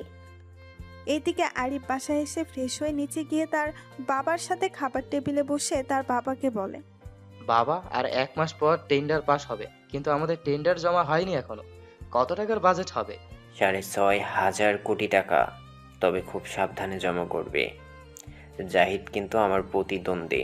জাহিদ যেন কিছুতেই জানতে না পারে এই মিটিংয়ের পাথরের ক্যারিং থেকে আমাদের 90% টাকা আসে। ব্যবসায়ী জগতে আমাদের শত্রুর কোনো অভাব নেই। আচ্ছা বাবা। বাবা, আর 1 মাস পর রাহুলের জন্মদিন, তাই ভাবছিলাম। হ্যাঁ বৌমা, করো যা করেছি ছেলেটার সাথে আমরা, এতে করে যদি নিজের পাপের শাস্তিটা যদি কিছুটা কমে। জানি আমার শাস্তি হয়তো কমবে না কখনো। কথাগুলো বলে রাহুলের বাবার চোখে জল মুছে খাবার টেবিল ছেড়ে উঠে পড়েন আর আরিফ তার খাবার খেয়ে চলে যায়। নিপুণ তার শাশুড়ির রুমে গিয়ে বলে, মা চলুন, খাবার খেয়ে নেবেন। আমার খিদে নেই বৌমা, তুমি খেয়ে নাও। মা, নিজেকে আর কত এভাবে কষ্ট দিবেন? যতদিন আমার মৃত্যু না হয় ততদিন নিজেকে কষ্ট দিব এভাবে।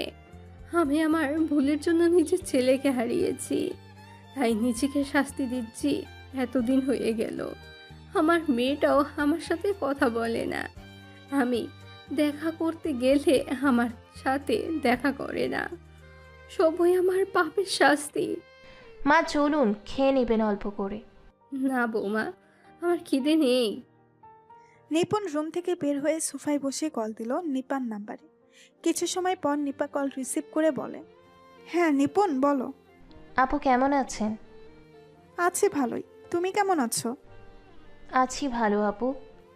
সৌরভ কেমন আছে? ভালো আছে আপু। আপু একটা কথা বলার ছিল। হ্যাঁ বলো। আপু আপনি যদি বাড়িতে আসতেন একবার। মা বাবা খাবার খাওয়া ছেড়ে দিয়েছে, বলতে গেলে মা বাবার শরীরের অবস্থাও ভালো না। আরিফ এখনই সব কিছুর দেখাশোনা করছে।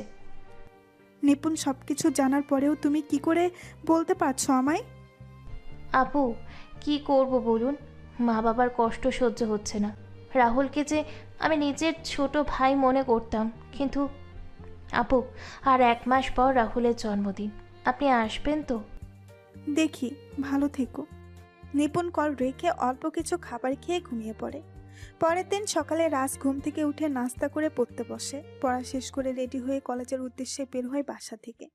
রাজ বাসা থেকে কিছু দূর আসার পর হুট করে একটা গাড়ি এসে রাজকে ধাক্কা দিল, আর রাজ গাছের গুড়ির সাথে বাড়ি খেয়ে ছিটকে গিয়ে রাস্তার পাশে পড়ে। গাড়ি থেকে কয়েকজন লোক নেমে এসে রাজের পাশে দাঁড়ায়। লোকগুলো রাজের রক্তাক্ত ছবি তুলে নিয়ে কিছুক্ষণ পর লোকগুলো চলে যায়। রাজকে রিমি কল দিয়ে যাচ্ছেন, কিন্তু ফোন রিসিভ হচ্ছে না। একদিন পর রাজের জ্ঞান ফিরছে। রাজ পাশে তাকিয়ে দেখতে পায় রাজের পাশে রবিন আর রিমি বসে আছে। তখন রাজ বলে, কিরে রবিন, তুই এখানে কেন? তোর জ্ঞান ফিরেছে, দাঁড়া আমি ডাক্তার নিয়ে আসছি। এখন কেমন লাগছে তোমার? ভালো। যাক বাবা। এই যে ম্যাম, আপনি এখানে কি করে? চোখ মুখ ফ্যাকাশে হয়ে আছে কেন? কি হলো, কথা বলছেন না কেন? আমি এখানে থাকলে কি সমস্যা হবে? এত তেরা তেরা কথা বলেন কেন? আসুন ডাক্তার আসুন। ডাক্তার এসে রাহুলকে দেখে পরীক্ষা করে চলে যায়। তখন রবিন বলে, এখন বলতো কি করে হলো এমনটা? আরে আমি কলেজে আসছিলাম, তখনই হঠাৎ করে একটা গাড়ি এসে আমায় ধাক্কা মারে, আর আমি কি জানি একটার সাথে ধাক্কা খেলাম। তারপর বলতে পারি না কিছুই। দেখে শুনে চলাফেরা করবি না। আমাকে দেখে তোর বাচ্চা মনে হয় কি রবিন? বাচ্চা না হলে এমন হতো নাকি? এই রবিন, এই বদমেজাজি মেয়ে এখানে কেন? কি বললি তুই, আমি বদমেজাজি? হ্যাঁ বলেছি। কি করবি? তোরে আমি কাঁচা খেয়ে ফেলবো কিন্তু। তোকে বদমেজাজি মেয়ে বলা ভুল হয়েছে আমার। তুই তো আস্ত একটা রাক্ষসী মেয়ে। শালা রাজকে তোরে। আয় এদিকে, তোকে তো আমি। এই চুপ, একদম চুপ। কি শুরু করেছিস তোরা বাচ্চাদের মতো? রাজ রিমি না থাকলে কি হতো তোর? মানে উনি না থাকলে কি হতো? রবিন বাদ দে না। রিমি তোকে হাসপাতালে নিয়ে এসেছে খুব বাজে অবস্থায়, আর তারপর বাসিদি থেকে আমার নাম্বার নিয়ে আমাকে কল দিয়ে আসতে বলল। তার মানে ওই রাক্ষসী মেয়ে কি আমাকে? রবিন তোকে বলেছিলাম ওরা না বলতে, দেখছিস না কেমন করে আমায় দোষী মনে করছে। এই জন্যই কথায় বলে মানুষের ভালো করতে নেই। রাক্ষসী মেয়ে মানুষের ভালো করেছে, এটা লোকে শুনলে হাসবে। রবিন আমি গেলাম। রিমি কথাগুলো বলে কেবিন থেকে বের হয়ে যায়। তখন রবিন রাজের পাশে বসে বলে, মেয়েটা তোর জন্য এত কিছু করলো, আর তুই মেয়েটাকে কথা শুনিয়ে দিলি? ওর রাগান্বিত চেহারা দেখতে আমার ভালো লাগে, তাই ওকে রাগালাম। চিন্তা করিস না, কালকে সকালে চলে আসবে। জানিস তোর এমন রক্তাক্ত অবস্থা দেখে রিমি কান্না করেছিল। তুই জানলি কেমনে? রিমি আমায় কল করে কান্না করে বলছিল তোর অ্যাক্সিডেন্টের কথা। আমিও তোর এমন খবর শুনে কাজ ফেলে এখানে চলে আসি। তাহলে কি বেশি বেশি করে ফেললাম? করেছিস। আচ্ছা বলতো কে এমন কাজটা করলো? জানি না, তবে কি? আমার চোখ বন্ধ হওয়ার আগে আমি কয়েকজন লোককে দেখি, তবে তাদের চেহারা ক্লিয়ার না রে, ঝাপসা দেখেছিলাম। রাস্তা হলে কি হতেও পারে। ওই দিকের কি খবর বলতো? খবর ভালো না রে, কেউ ভালো নেই, তবে একটা খুশির খবর আছে তোর জন্য। কি? মামা বাসায় এসেছিলেন এবং তার সাথে তার বড় ভাগ্নি এসেছিল। কি তুই সত্যি বলছিস তো? হ্যাঁ রে। রাজ আর রবিন যখন কথা বলছিল তখন রবিনের ফোন বেজে ওঠে। রবিন ফোন নিয়ে বাহিরে চলে যায়। রবিন কল রিসিভ করে বলে, হ্যাঁ বল। ওপাশ থেকে কি বলছে কিচ্ছু শোনা যাচ্ছে না। রবিন হঠাৎ করে চিৎকার দিয়ে বলে, কি বলছো কি? আমি তো কালকে আসার সময় ও সবাইকে বাসায় দেখলাম, তাহলে বাসার বাইরে মানে? এক রাতের ভিতরে কি এমন হলো সবাই যে বাসা থেকে বের হয়ে গেলেন? রবিন ফোনের উপাস থেকে সব শুনে ফোন কেটে দিয়ে রুমের ভেতরে প্রবেশ করে আর পায়চারি করতে লাগলো। রাজ রবিনকে রাগান্বিত দেখে বলে, কি হয়েছে? তুই এমন রেগে আছিস কেন? কিছু না। রবিন, কি হয়েছে আমায় বল। তোর রেগে যাওয়া মানে কিছু একটা হয়েছে। বাড়ি থেকে কল এসেছিল। আঙ্কেল আন্টি ঠিক আছে তো? মা বাবা ঠিক আছে, কিন্তু আমি তো কালকে সবকিছু ঠিক দেখে এলাম। তাড়াতাড়ি করে গাড়ি নিয়ে আসতে বল, আমি এখনই বের হব। আর আমার লোকদের সামনে আসতে বল। রাজ, তুই অসুস্থ এই অবস্থায়? রবিন, আমি ঠিক আছি, আমি তোকে যা বললাম সেটা কর। রাজের কথা শুনে রবিন তার ফোন বের করে কল দিল একটা নাম্বারে। উপাস থেকে কল রিসিভ করে সালাম দেওয়ার পর রবিন সালামের উত্তর দিয়ে বলে, গাড়ি নিয়ে এই হাসপাতালে চলে আসো এবং হেলিকপ্টার রেডি রাখতে বলো। আর হ্যাঁ, সবাইকে বলবি সিলেটে আসতে। কিছু সময় পর রাজ আর রবিন বসে আছে হেলিকপ্টারে। রাজ চোখ বন্ধ করে বসে আছে আর রবিন কাউকে কল দিয়ে কথা বলছে। তখন রাজ রবিনকে বলে, রবিন, তোকে তোর 6 বছর আগের পুরাতন কাজ শুরু করতে হবে এবং তোর লোকদের কাজে লেগে পড়তে বল। আরে না, আমি এখন আর এইসব কাজ করা ছেড়ে দিয়েছি। এখন সব করলে নিজের এতদিনের ইমেজ খারাপ হয়ে যাবে। রবিন, তুই জানিস আমি কোনো কারণ ছাড়া তোকে কোনো কাজ করতে বলি না। আমার কথা বিশ্বাস না হলে তুই তোর পুরাতন অ্যাকাউন্টে লগ ইন কর, তাহলে বুঝতে পারবি। আসলে রবিন 6 বছর আগে একটা দলের হয়ে হ্যাকিংয়ের কাজ করত, কিন্তু কয়েক বছর আগে এসব ছেড়ে দিয়েছে। রবিন রাজের কথা মতো তার পুরাতন অ্যাকাউন্টে লগ ইন করে। রবিন তার অ্যাকাউন্টে লগ ইন করার পর রাজের দিকে তাকিয়ে আছে অবাক চোখে। তখন রাজ বলে, কিরে, সত্যি বললাম তো? আমি এতদিন সন্দেহ করছিলাম, কিন্তু 2 দিন আগে সেটা ক্লিয়ার হয়ে গেলাম। তুই জানলে কি করে ভাই? এবার বল তুই কি করবি? আমি কি তোকে বলে দিব সব কিছু? বন্ধু, কিছু বলতে হবে না, আমি করে নিচ্ছি। হেলিকপ্টার ল্যান্ড হওয়ার আগেই আপডেট পেয়ে যাবি। কোথায় যাচ্ছি আমরা, তুই কি জানিস কোনো খবর ওদের? জেনেছি। রাজ রবিন কিছু সময় পর হেলিকপ্টার থেকে নেমে একটা গাড়িতে ওঠে। রাজ আর রবিন একটা গাড়িতে এবং রাজদের পেছনে 7 থেকে 8টি গাড়ি আসছে। কিছু সময় পর রাজ আর রবিন একটা বাড়ির সামনে এসে গাড়ি থামে। রাজ গাড়ি থেকে নেমে তার লোকদের কিছু ছবি ও কয়েকটা ঠিকানা দিয়ে তাদের কাজে লেগে পড়তে বলল। রাজ তার লোকদের বিদায় দিয়ে বাড়ির সদর দরজার সামনে এসে বেল দিল। কিছু সময় পর কেউ এসে দরজা খুলে দিল। তখন রবিন বলে, ভাবি কেমন আছেন আপনি? ভালো আছি, কিন্তু তোমায় চিনলাম না তো। ভাবি, আমি রবিন। রবিন, তুমি রাহুলের ছোটবেলার বন্ধু তাই তো? হ্যাঁ ভাবি। ভাবি, সবাইকে একটু নিচে আসতে বলবেন। কেন? কিছু কথা বলার ছিল। নিপুণ সবাইকে নিয়ে নিচে আসলে রবিনকে দেখে রাহুলের মা বাবা আরিফ নিপা সবাই বেশ অবাক হয়। তখন রবিন বলে ওঠে, নিপাপু, কেমন আছো তুমি? ভালো আছি। আর তুই সেই ফাজিল রবিন না? হ্যাঁ আপু, রাহুলের সাথে খেলতে এসে কতবার তোমার কানমলা খেয়েছি। তবে এখন সবকিছু অতীত হয়ে গেছে রে ভাই। এসব হলো কি করে আপু? এটা তো আমার মা বাবা আর ভাই বলতে পারবে। আমি তো কিছুই জানি না। আমিও জানি না। যাক, তোকে অনেক দিন পর দেখলাম। তোরা দুইটাই আমাদের বাড়িতে কত মারামারি করতি, বাড়িটা পুরো গরম থাকতো। এখন সবকিছু অতীত। আপু, যদি বলি কিছু অতীত হয়নি। আমার ভাইটা বেঁচে নেই। হ্যাঁ, এখনো তো সবকিছু অতীত। তোমাদের জন্য একটা গুড নিউজ আছে সবার জন্য। কি গুড নিউজ? রাহুল, এই রাহুল, ভিতরে আয়। রবিনের কথা শুনে সবাই বসা থেকে দাঁড়িয়ে যায়। হঠাৎ করে সবাই সদর দরজার দিকে তাকায়। তখনই সবাই দেখতে পায় একটি ছেলে টি শার্ট গায়ে, মাথায় ব্যান্ডেজ, ভেতরে প্রবেশ করে। তখন রবিন বলে, রবিন, কিছু বুঝলাম না, কেউ? আর তুই রাহুল বললি মানে? আপু, এই হচ্ছে তোমাদের 7 বছর আগে হারিয়ে যাওয়া রাহুল। রবিনের কথা শুনে নিপা আপু এসে রাহুলের সামনে দাঁড়ায়। তারপর রাহুলের বাম হাতে কিছু একটা খোঁজ করতে থাকে। তখনই নিপা রাহুলকে জড়িয়ে ধরে কান্না করতে থাকে। রাহুলও নিপাকে জড়িয়ে ধরে কান্না করছে। রাহুল নিপাকে ছেড়ে দিয়ে নিপার চোখে জল মুছে দিয়ে তার ভাবির সামনে গিয়ে বলে, ভাবি কেমন আছো? আমি কারোর ভাবি না। কে আপনি? ভাবি, তুমি আমায় চিনতে পারছো না? আমি না তোমার ছোট ভাই। তুই যদি আমার ছোট ভাই হতি তাহলে কখনো আমায় ছেড়ে যাওয়ার কথা ভাবতি না। হয়েছে ডাক্তার, আফাদের এই গুসা করা মানায় না। আচ্ছা, আমার ভুল হয়েছে। আমি কি এখন তোমার পায়ে ধরবো? ধর। শখ কত, পারবো না। দাও, আমার মাকে আমার কাছে দাও। ভাবির মেয়ের নাম জলি। রাহুল যখন নিপুণের পা জড়িয়ে ধরতে যাবে তখন নিপুণ রাহুলকে জড়িয়ে ধরে। রাহুলও তার ভাবিকে জড়িয়ে ধরে। রাহুল তার বাবা মায়ের সামনে গিয়ে বলে, মা বাবা কেমন আছো তোমরা? রাহুলের কথা শুনে মা বাবা কান্না করতে লাগলেন।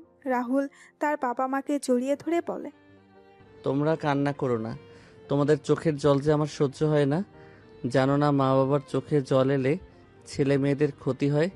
তোমরা চাও আমাদের ক্ষতি হোক? বাবা, তুই আমায় ক্ষমা করে দে। আমি যে অন্ধ হয়ে গিয়েছিলাম, যার জন্য তোর সাথে অমানুষের মতন আচরণ করেছি।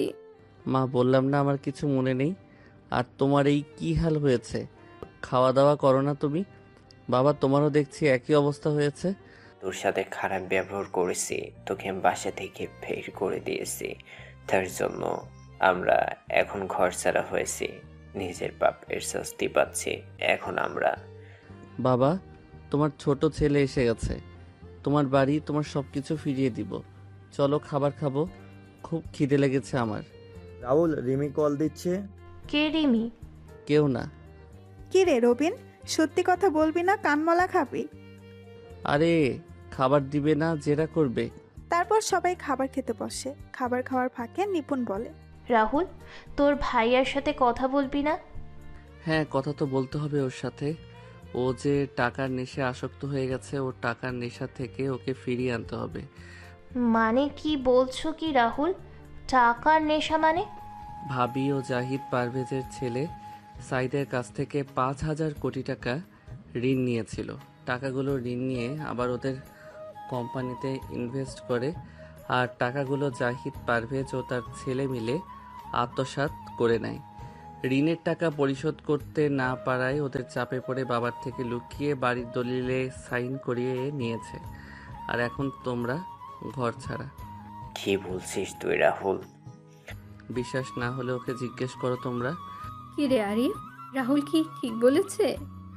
আসলে মা, আমি তোর হাতে তো আমার টাকা পয়সা সব কিছু, তাহলে কেন তুই জাহিদের কাছ থেকে টাকা নিয়েছিস?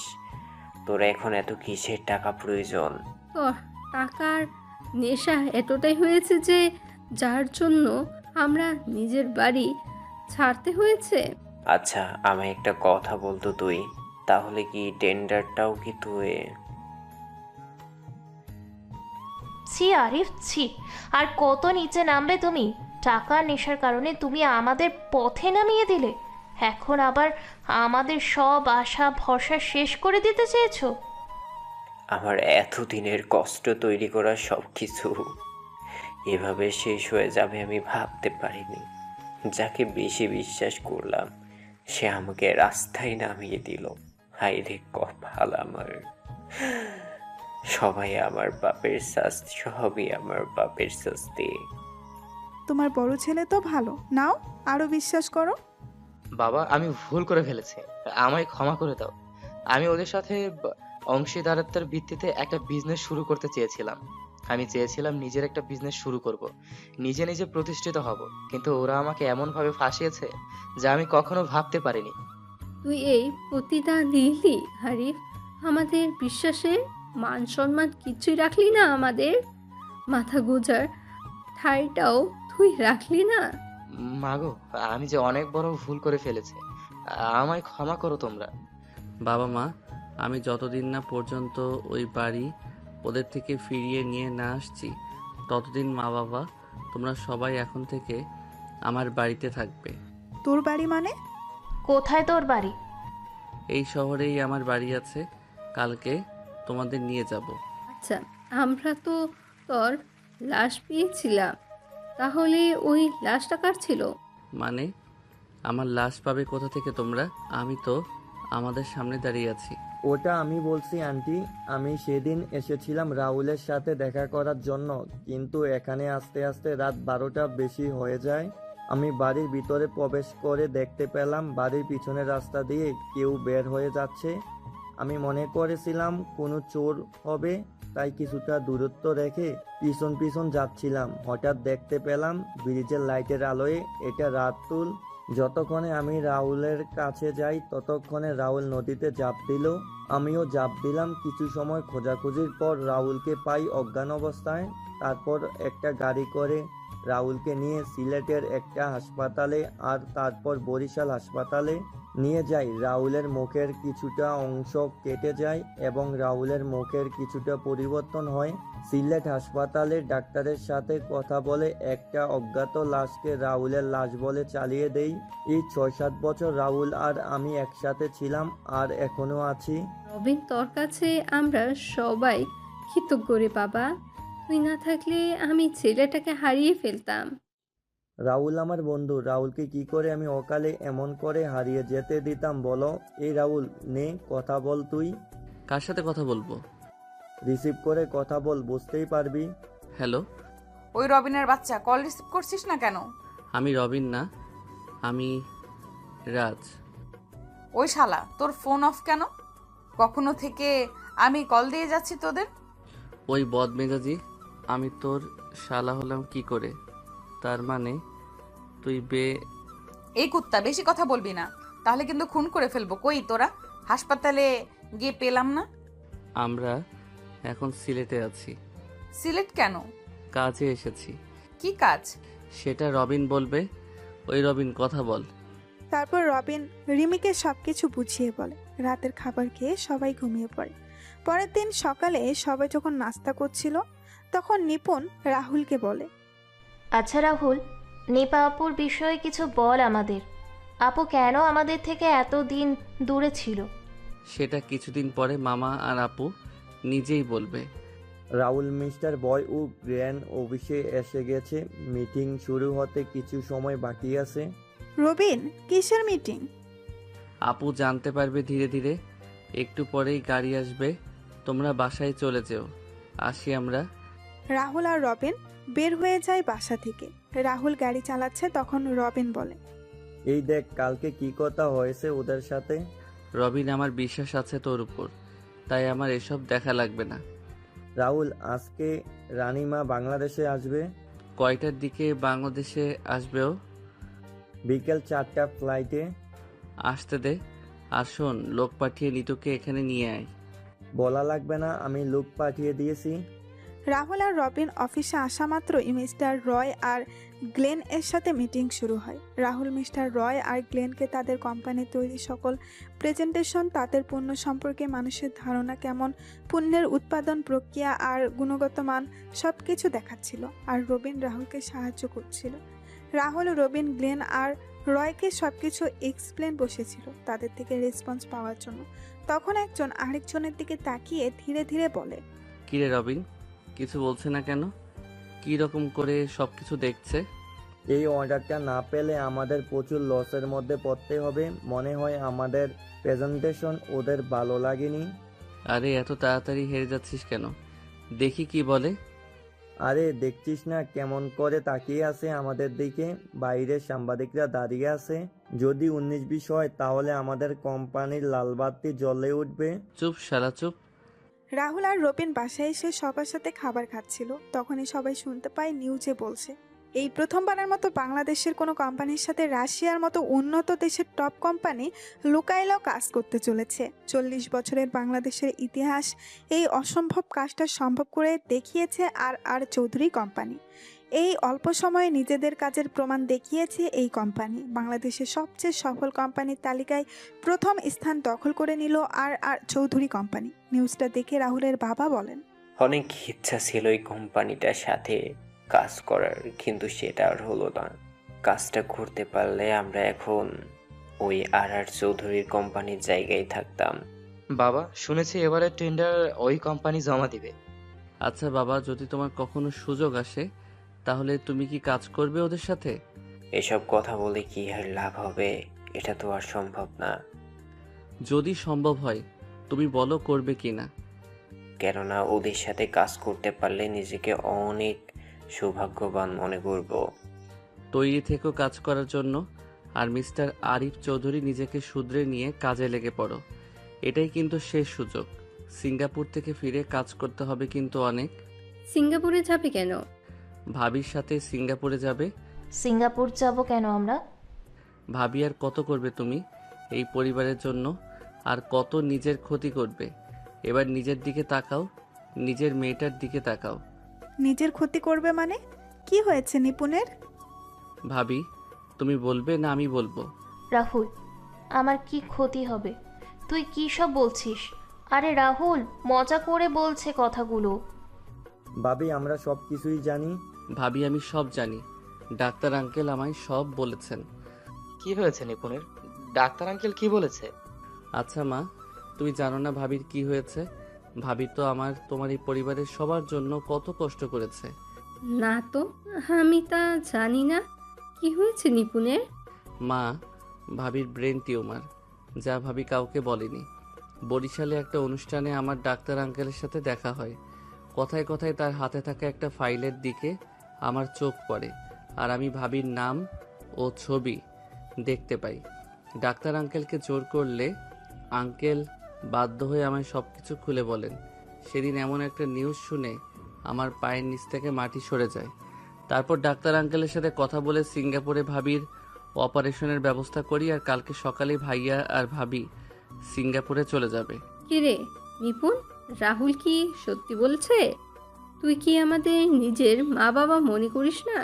আসলে মা, বৌমা, এটা তোমার থেকে আশা করিনি। তুমি আমার থেকে এমন একটা রোগের কথা লুকিয়েছিলে। বৌমা, তুমি না একজন ডক্টর, তুমি তো জানো এই রোগের ভয়ানকতা।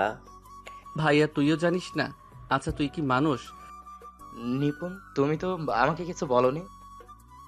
তুই না স্বামী? তাহলে তোকে বলতে হবে কেন?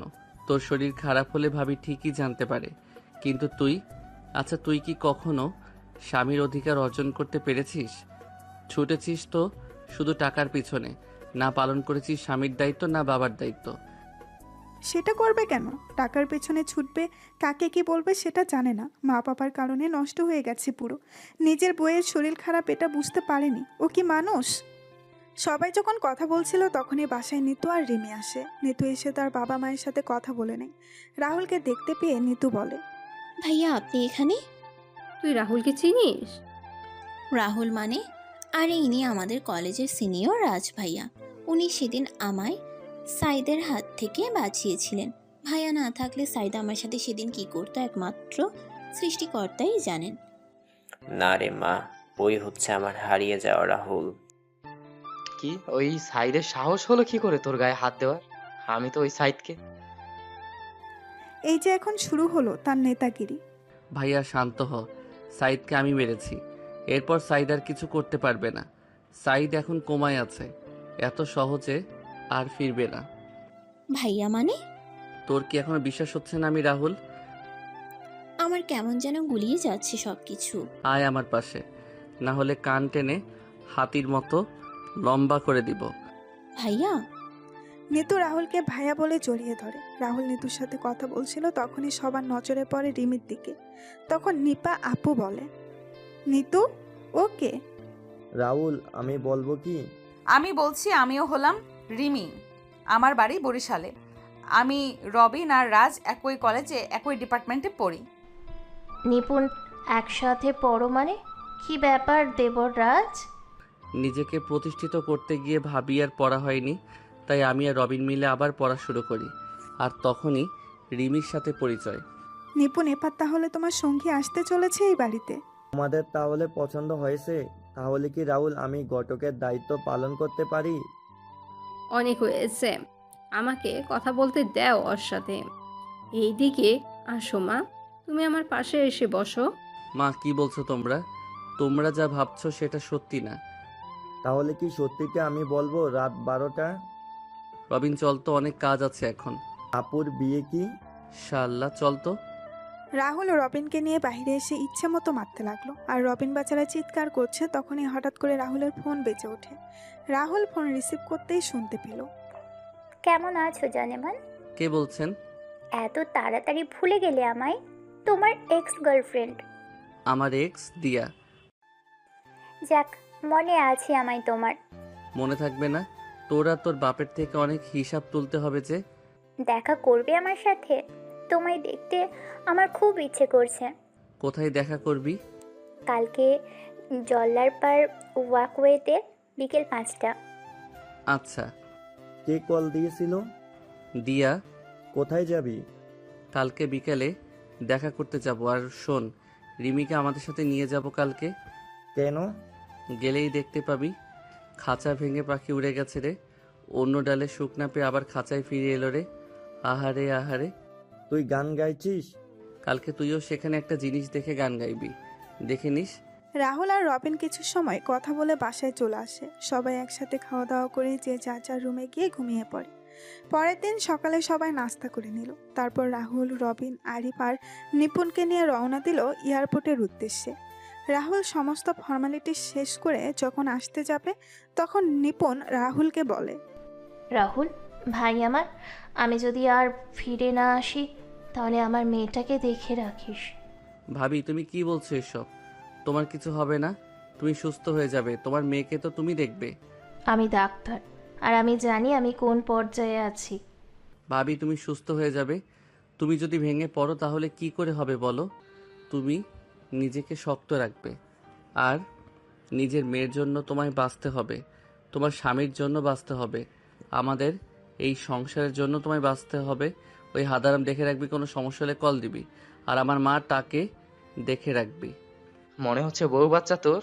আরে ভাই, আমি আছি তো দেখার জন্য। ভাইয়া তোর বাইকে বিয়ে দিয়ে দাও। চুপ শালা, সাবধানে যাবে।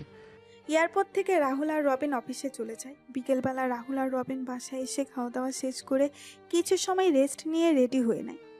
রাহুল রবিনকে বলে, রিমিকে নিয়ে আয় তুই, আমি গাড়িতে আছি। আমি নিয়ে আসবো? হ্যাঁ তুই নিয়ে আয়, আমি গেলাম। রাহুল গাড়ির কাছে গিয়ে ফোন বের করে, কাউকে কল দিয়ে কথা বলছে। কিছু সময় পর রবিন আর রিমি বাসা থেকে বের হয়ে আসে। রাহুল কথা বলা শেষ করে ইশারা করে গাড়িতে বসার জন্য। রিমি, রবিন গাড়িতে বসলেই রাহুল গাড়ি চালানো শুরু করে। তখন রিমি বলে, কোথায় যাচ্ছি আমরা? কাজে যাচ্ছি। মিথ্যা বলছি কেন, সত্যিটা বল। কি সত্যি? রাহুল তার এক্স গার্লফ্রেন্ডের সাথে দেখা করতে যাচ্ছে। কি ওই বজ্জাতেরও গার্লফ্রেন্ড ছিল? কেন আমার গার্লফ্রেন্ড থাকতে পারে না? না তোমার মতো রাক্ষসী থাকবে? রবিন, আমি কি কোনো বজ্জাতের সাথে কথা বলছি? আমার বিষয়ে কথা বলছে, আবার বলছে আমার সাথে কথা বলছে না। রিমি আর রাহুলের ঝগড়া শুনে রবিন মিটমিট করে হাসছে। তখন রিমি বলে, শালা মন চাচ্ছে তোকে জেলের। ওই শালা হাসছিস কেন? হাসি থামিয়ে গাড়ি থেকে নাম। রাহুল, রবিন, রিমি গাড়ি থেকে নেমে ওয়ার্ক ওয়েতে হাঁটাহাঁটি করছিল। তখনই দেখতে পায় দিয়া আসছে।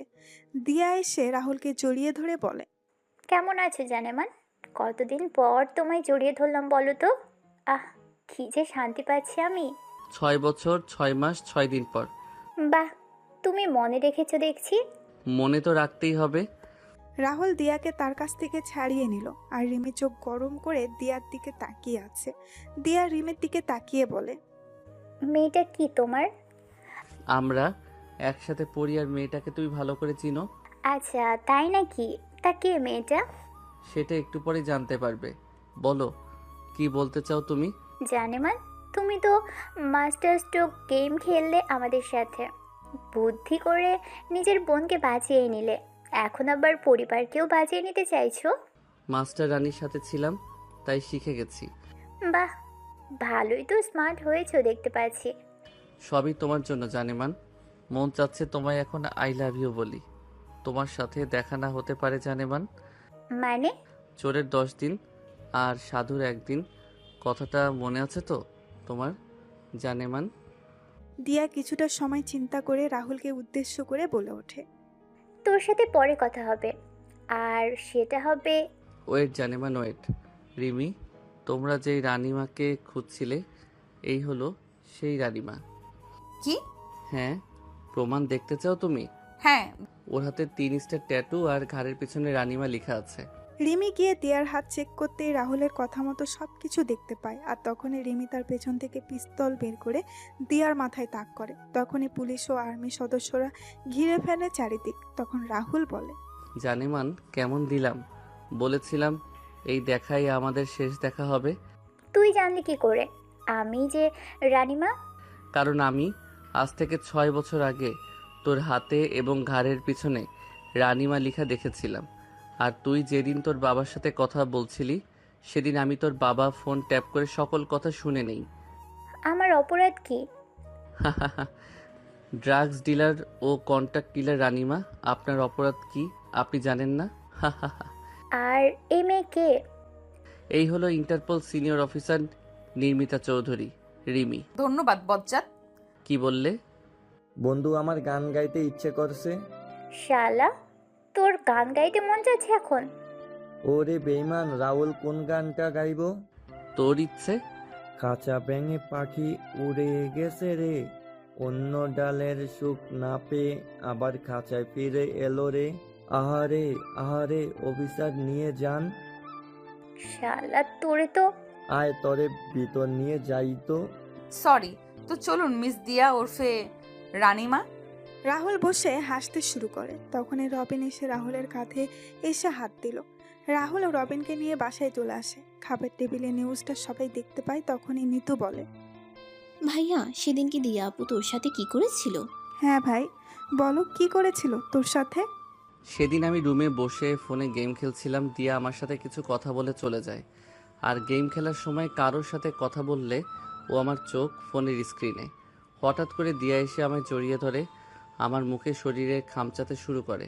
আমি কিছুই বুঝে উঠতে পারছিলাম না। তখন দিয়া নিজের জামা ছিঁড়তে শুরু করলো আর চিৎকার করতে লাগলো। কিছু বলার আগেই মা বাবা ভাইয়া রুমে আসে। আর দিয়া গিয়ে বাবা মাকে মিথ্যে কথা বলে ন্যাকা কান্না করতে লাগলো। বাবা মা ভাইয়া আমার কথা না শুনেই আমায় মারতে লাগলো। হঠাৎ করে দিয়া এমনটা করলো কেন? দিয়া আমাকে ভালোবাসতো, আমাকে প্রপোজ করে, কিন্তু আমি না করে দেই। এর বদলা নিতেই ও এমন একটা কাজ করে। সেদিন আমি মা বাবাকে বলেছিলাম ভাইয়ার কথাটা শোনো, কিন্তু তারা তো নিজের ছেলের থেকে পরের মেয়েকে বেশি বিশ্বাস করলেন। আর এখন শুনতে পাচ্ছ তো তোমরা। এভাবেই চলে যায় কিছুদিন। নিপুণের অপারেশন ভালোভাবে সম্পন্ন হয়েছে। নিপুণরা আসতে চেয়েছিল, কিন্তু রাহুল বলেছে কয়েকদিন সিঙ্গাপুর থেকে ঘুরে আসার জন্য। কালকে মাইনিক ও পাথরের টেন্ডার পাস হবে। এই নিয়ে রাহুল ও রবিন তার বাবার সাথে কথা বলছে। বাবা কালকে রেডি থেকো, এক জায়গায় যেতে হবে। কোথায় যাব? সকালেই জানতে পারবে। এদিকে জাহিদ পারভেজ জিপি দিয়ার সাথে জেলে কথা বলছে। বাবা, কাজ কি এগোচ্ছে? হ্যাঁ রে মা, আমার কথা হয়েছে। ওরা 55% আর আমরা 45%। এটা পেয়ে গেলে আমি বের হয়ে ওই রাহুলের পরিবারকে শেষ করে দিব। হ্যাঁ রে মা। সাইদের কি খবর? সাইদ এখনো কমায় রে মা। চিন্তা করো না। সবাই বসে আছে ম্যাজিস্ট্রেটের অফিসে আর অপেক্ষা করছে কারা টেন্ডার পেয়েছে সেটা জানার জন্য। জাহিদ এবং তার লোকেরা নানান কথা বলছে। রাহুল আর তার বাবা আর রবিন মুখটা কালো করে বসে আছে। কিছু সময় পর ম্যাজিস্ট্রেট বলেন, এইবারের টেন্ডার পাওয়ার জন্য অনেকেই টেন্ডার জমা দিয়েছেন, কিন্তু টেন্ডার পেয়েছে একটা কোম্পানি। যেই কোম্পানি টেন্ডার পেয়েছে তার নাম হলো নীলা গ্রুপ অফ কোম্পানি। সবাই নামটা শুনে বেশ অবাক হয়ে যায়। তখনই সবাই সামনে তাকিয়ে দেখতে পায় নিপা, নিতু আর নীলা চৌধুরী আসছে।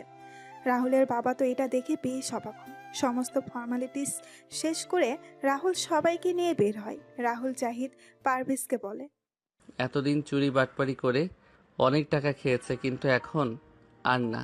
এবার সব টাকা উসুল করে নিব। তুই যেভাবে দলিলে বাবার সাইন নিয়েছিলি ঠিক সেইভাবে আমি নিয়ে নিলাম। তুই আমার নানিকে মেরে আমার উপর দোষ দিয়েছিলি, আর আপু সেটা দেখে নেওয়াতে আপুকে মারার জন্য উঠে পড়ে লেগেছিলি। কি বলছিস কি রাহুল?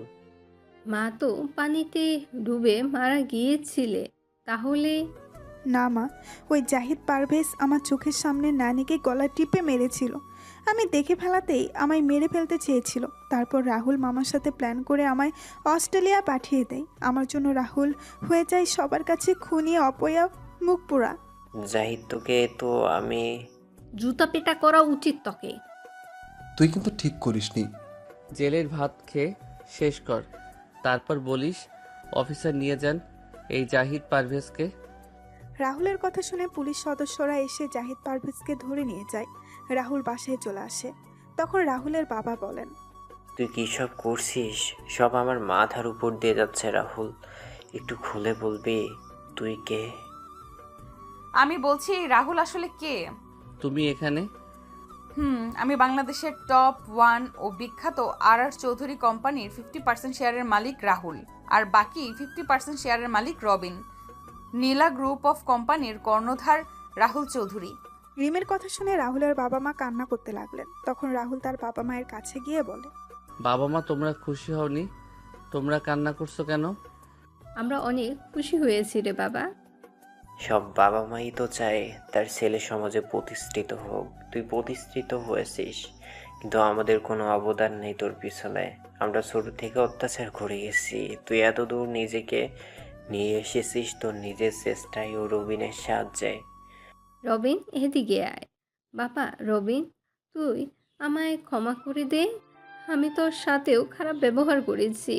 আন্টি কি যে বলো না তুমি আঙ্কেল শুধু দোয়া করো আমরা দুই বন্ধু যেন এভাবে একসাথে থাকতে পারি। আহা আপু। আমার দোয়া লাগবে না? আরে লাগবে তো আপু, তুমিও দোয়া করো। সবার কথা বলা শেষ হলে আমার বাবা মায়ের সাথে পরিচিত হয়ে নাও। তারপর সবাই রিমির মায়ের সাথে পরিচয় হয়ে নিল। রবিন রাহুল চলে যায় সেখান থেকে। রিমি ও রিমির বাবা মা কথা বলে চলে যান। রাতে সবাই খাবার খেতে বসেছেন। তখন রাহুলের বাবা বলেন, রাহুল, আর 2 দিন পর তোমার আর রিমির বিয়ে। আমি কথাটা শুনে কাশতে শুরু করলাম। বাবা কি বলছো? আর কোনো কথা না, রবিন আমাদের সব বলেছে। বিয়ে ফাইনাল মানে ফাইনাল। ওই শালা কি করেছিস? হা হা হা বন্ধু। দাঁড়া, আমার একটা শর্ত আছে। কি শর্ত? রবিন আর নিতোর বিয়ে দিতে হবে। মানে? দুইজন দুজনকে ভালোবাসে 4 বছর ধরে। কিরে রবিন, নিতু রাহুল কি সত্যি বলছে? আসলে আপু, বাবা, নীরবতা সম্মতির লক্ষণ।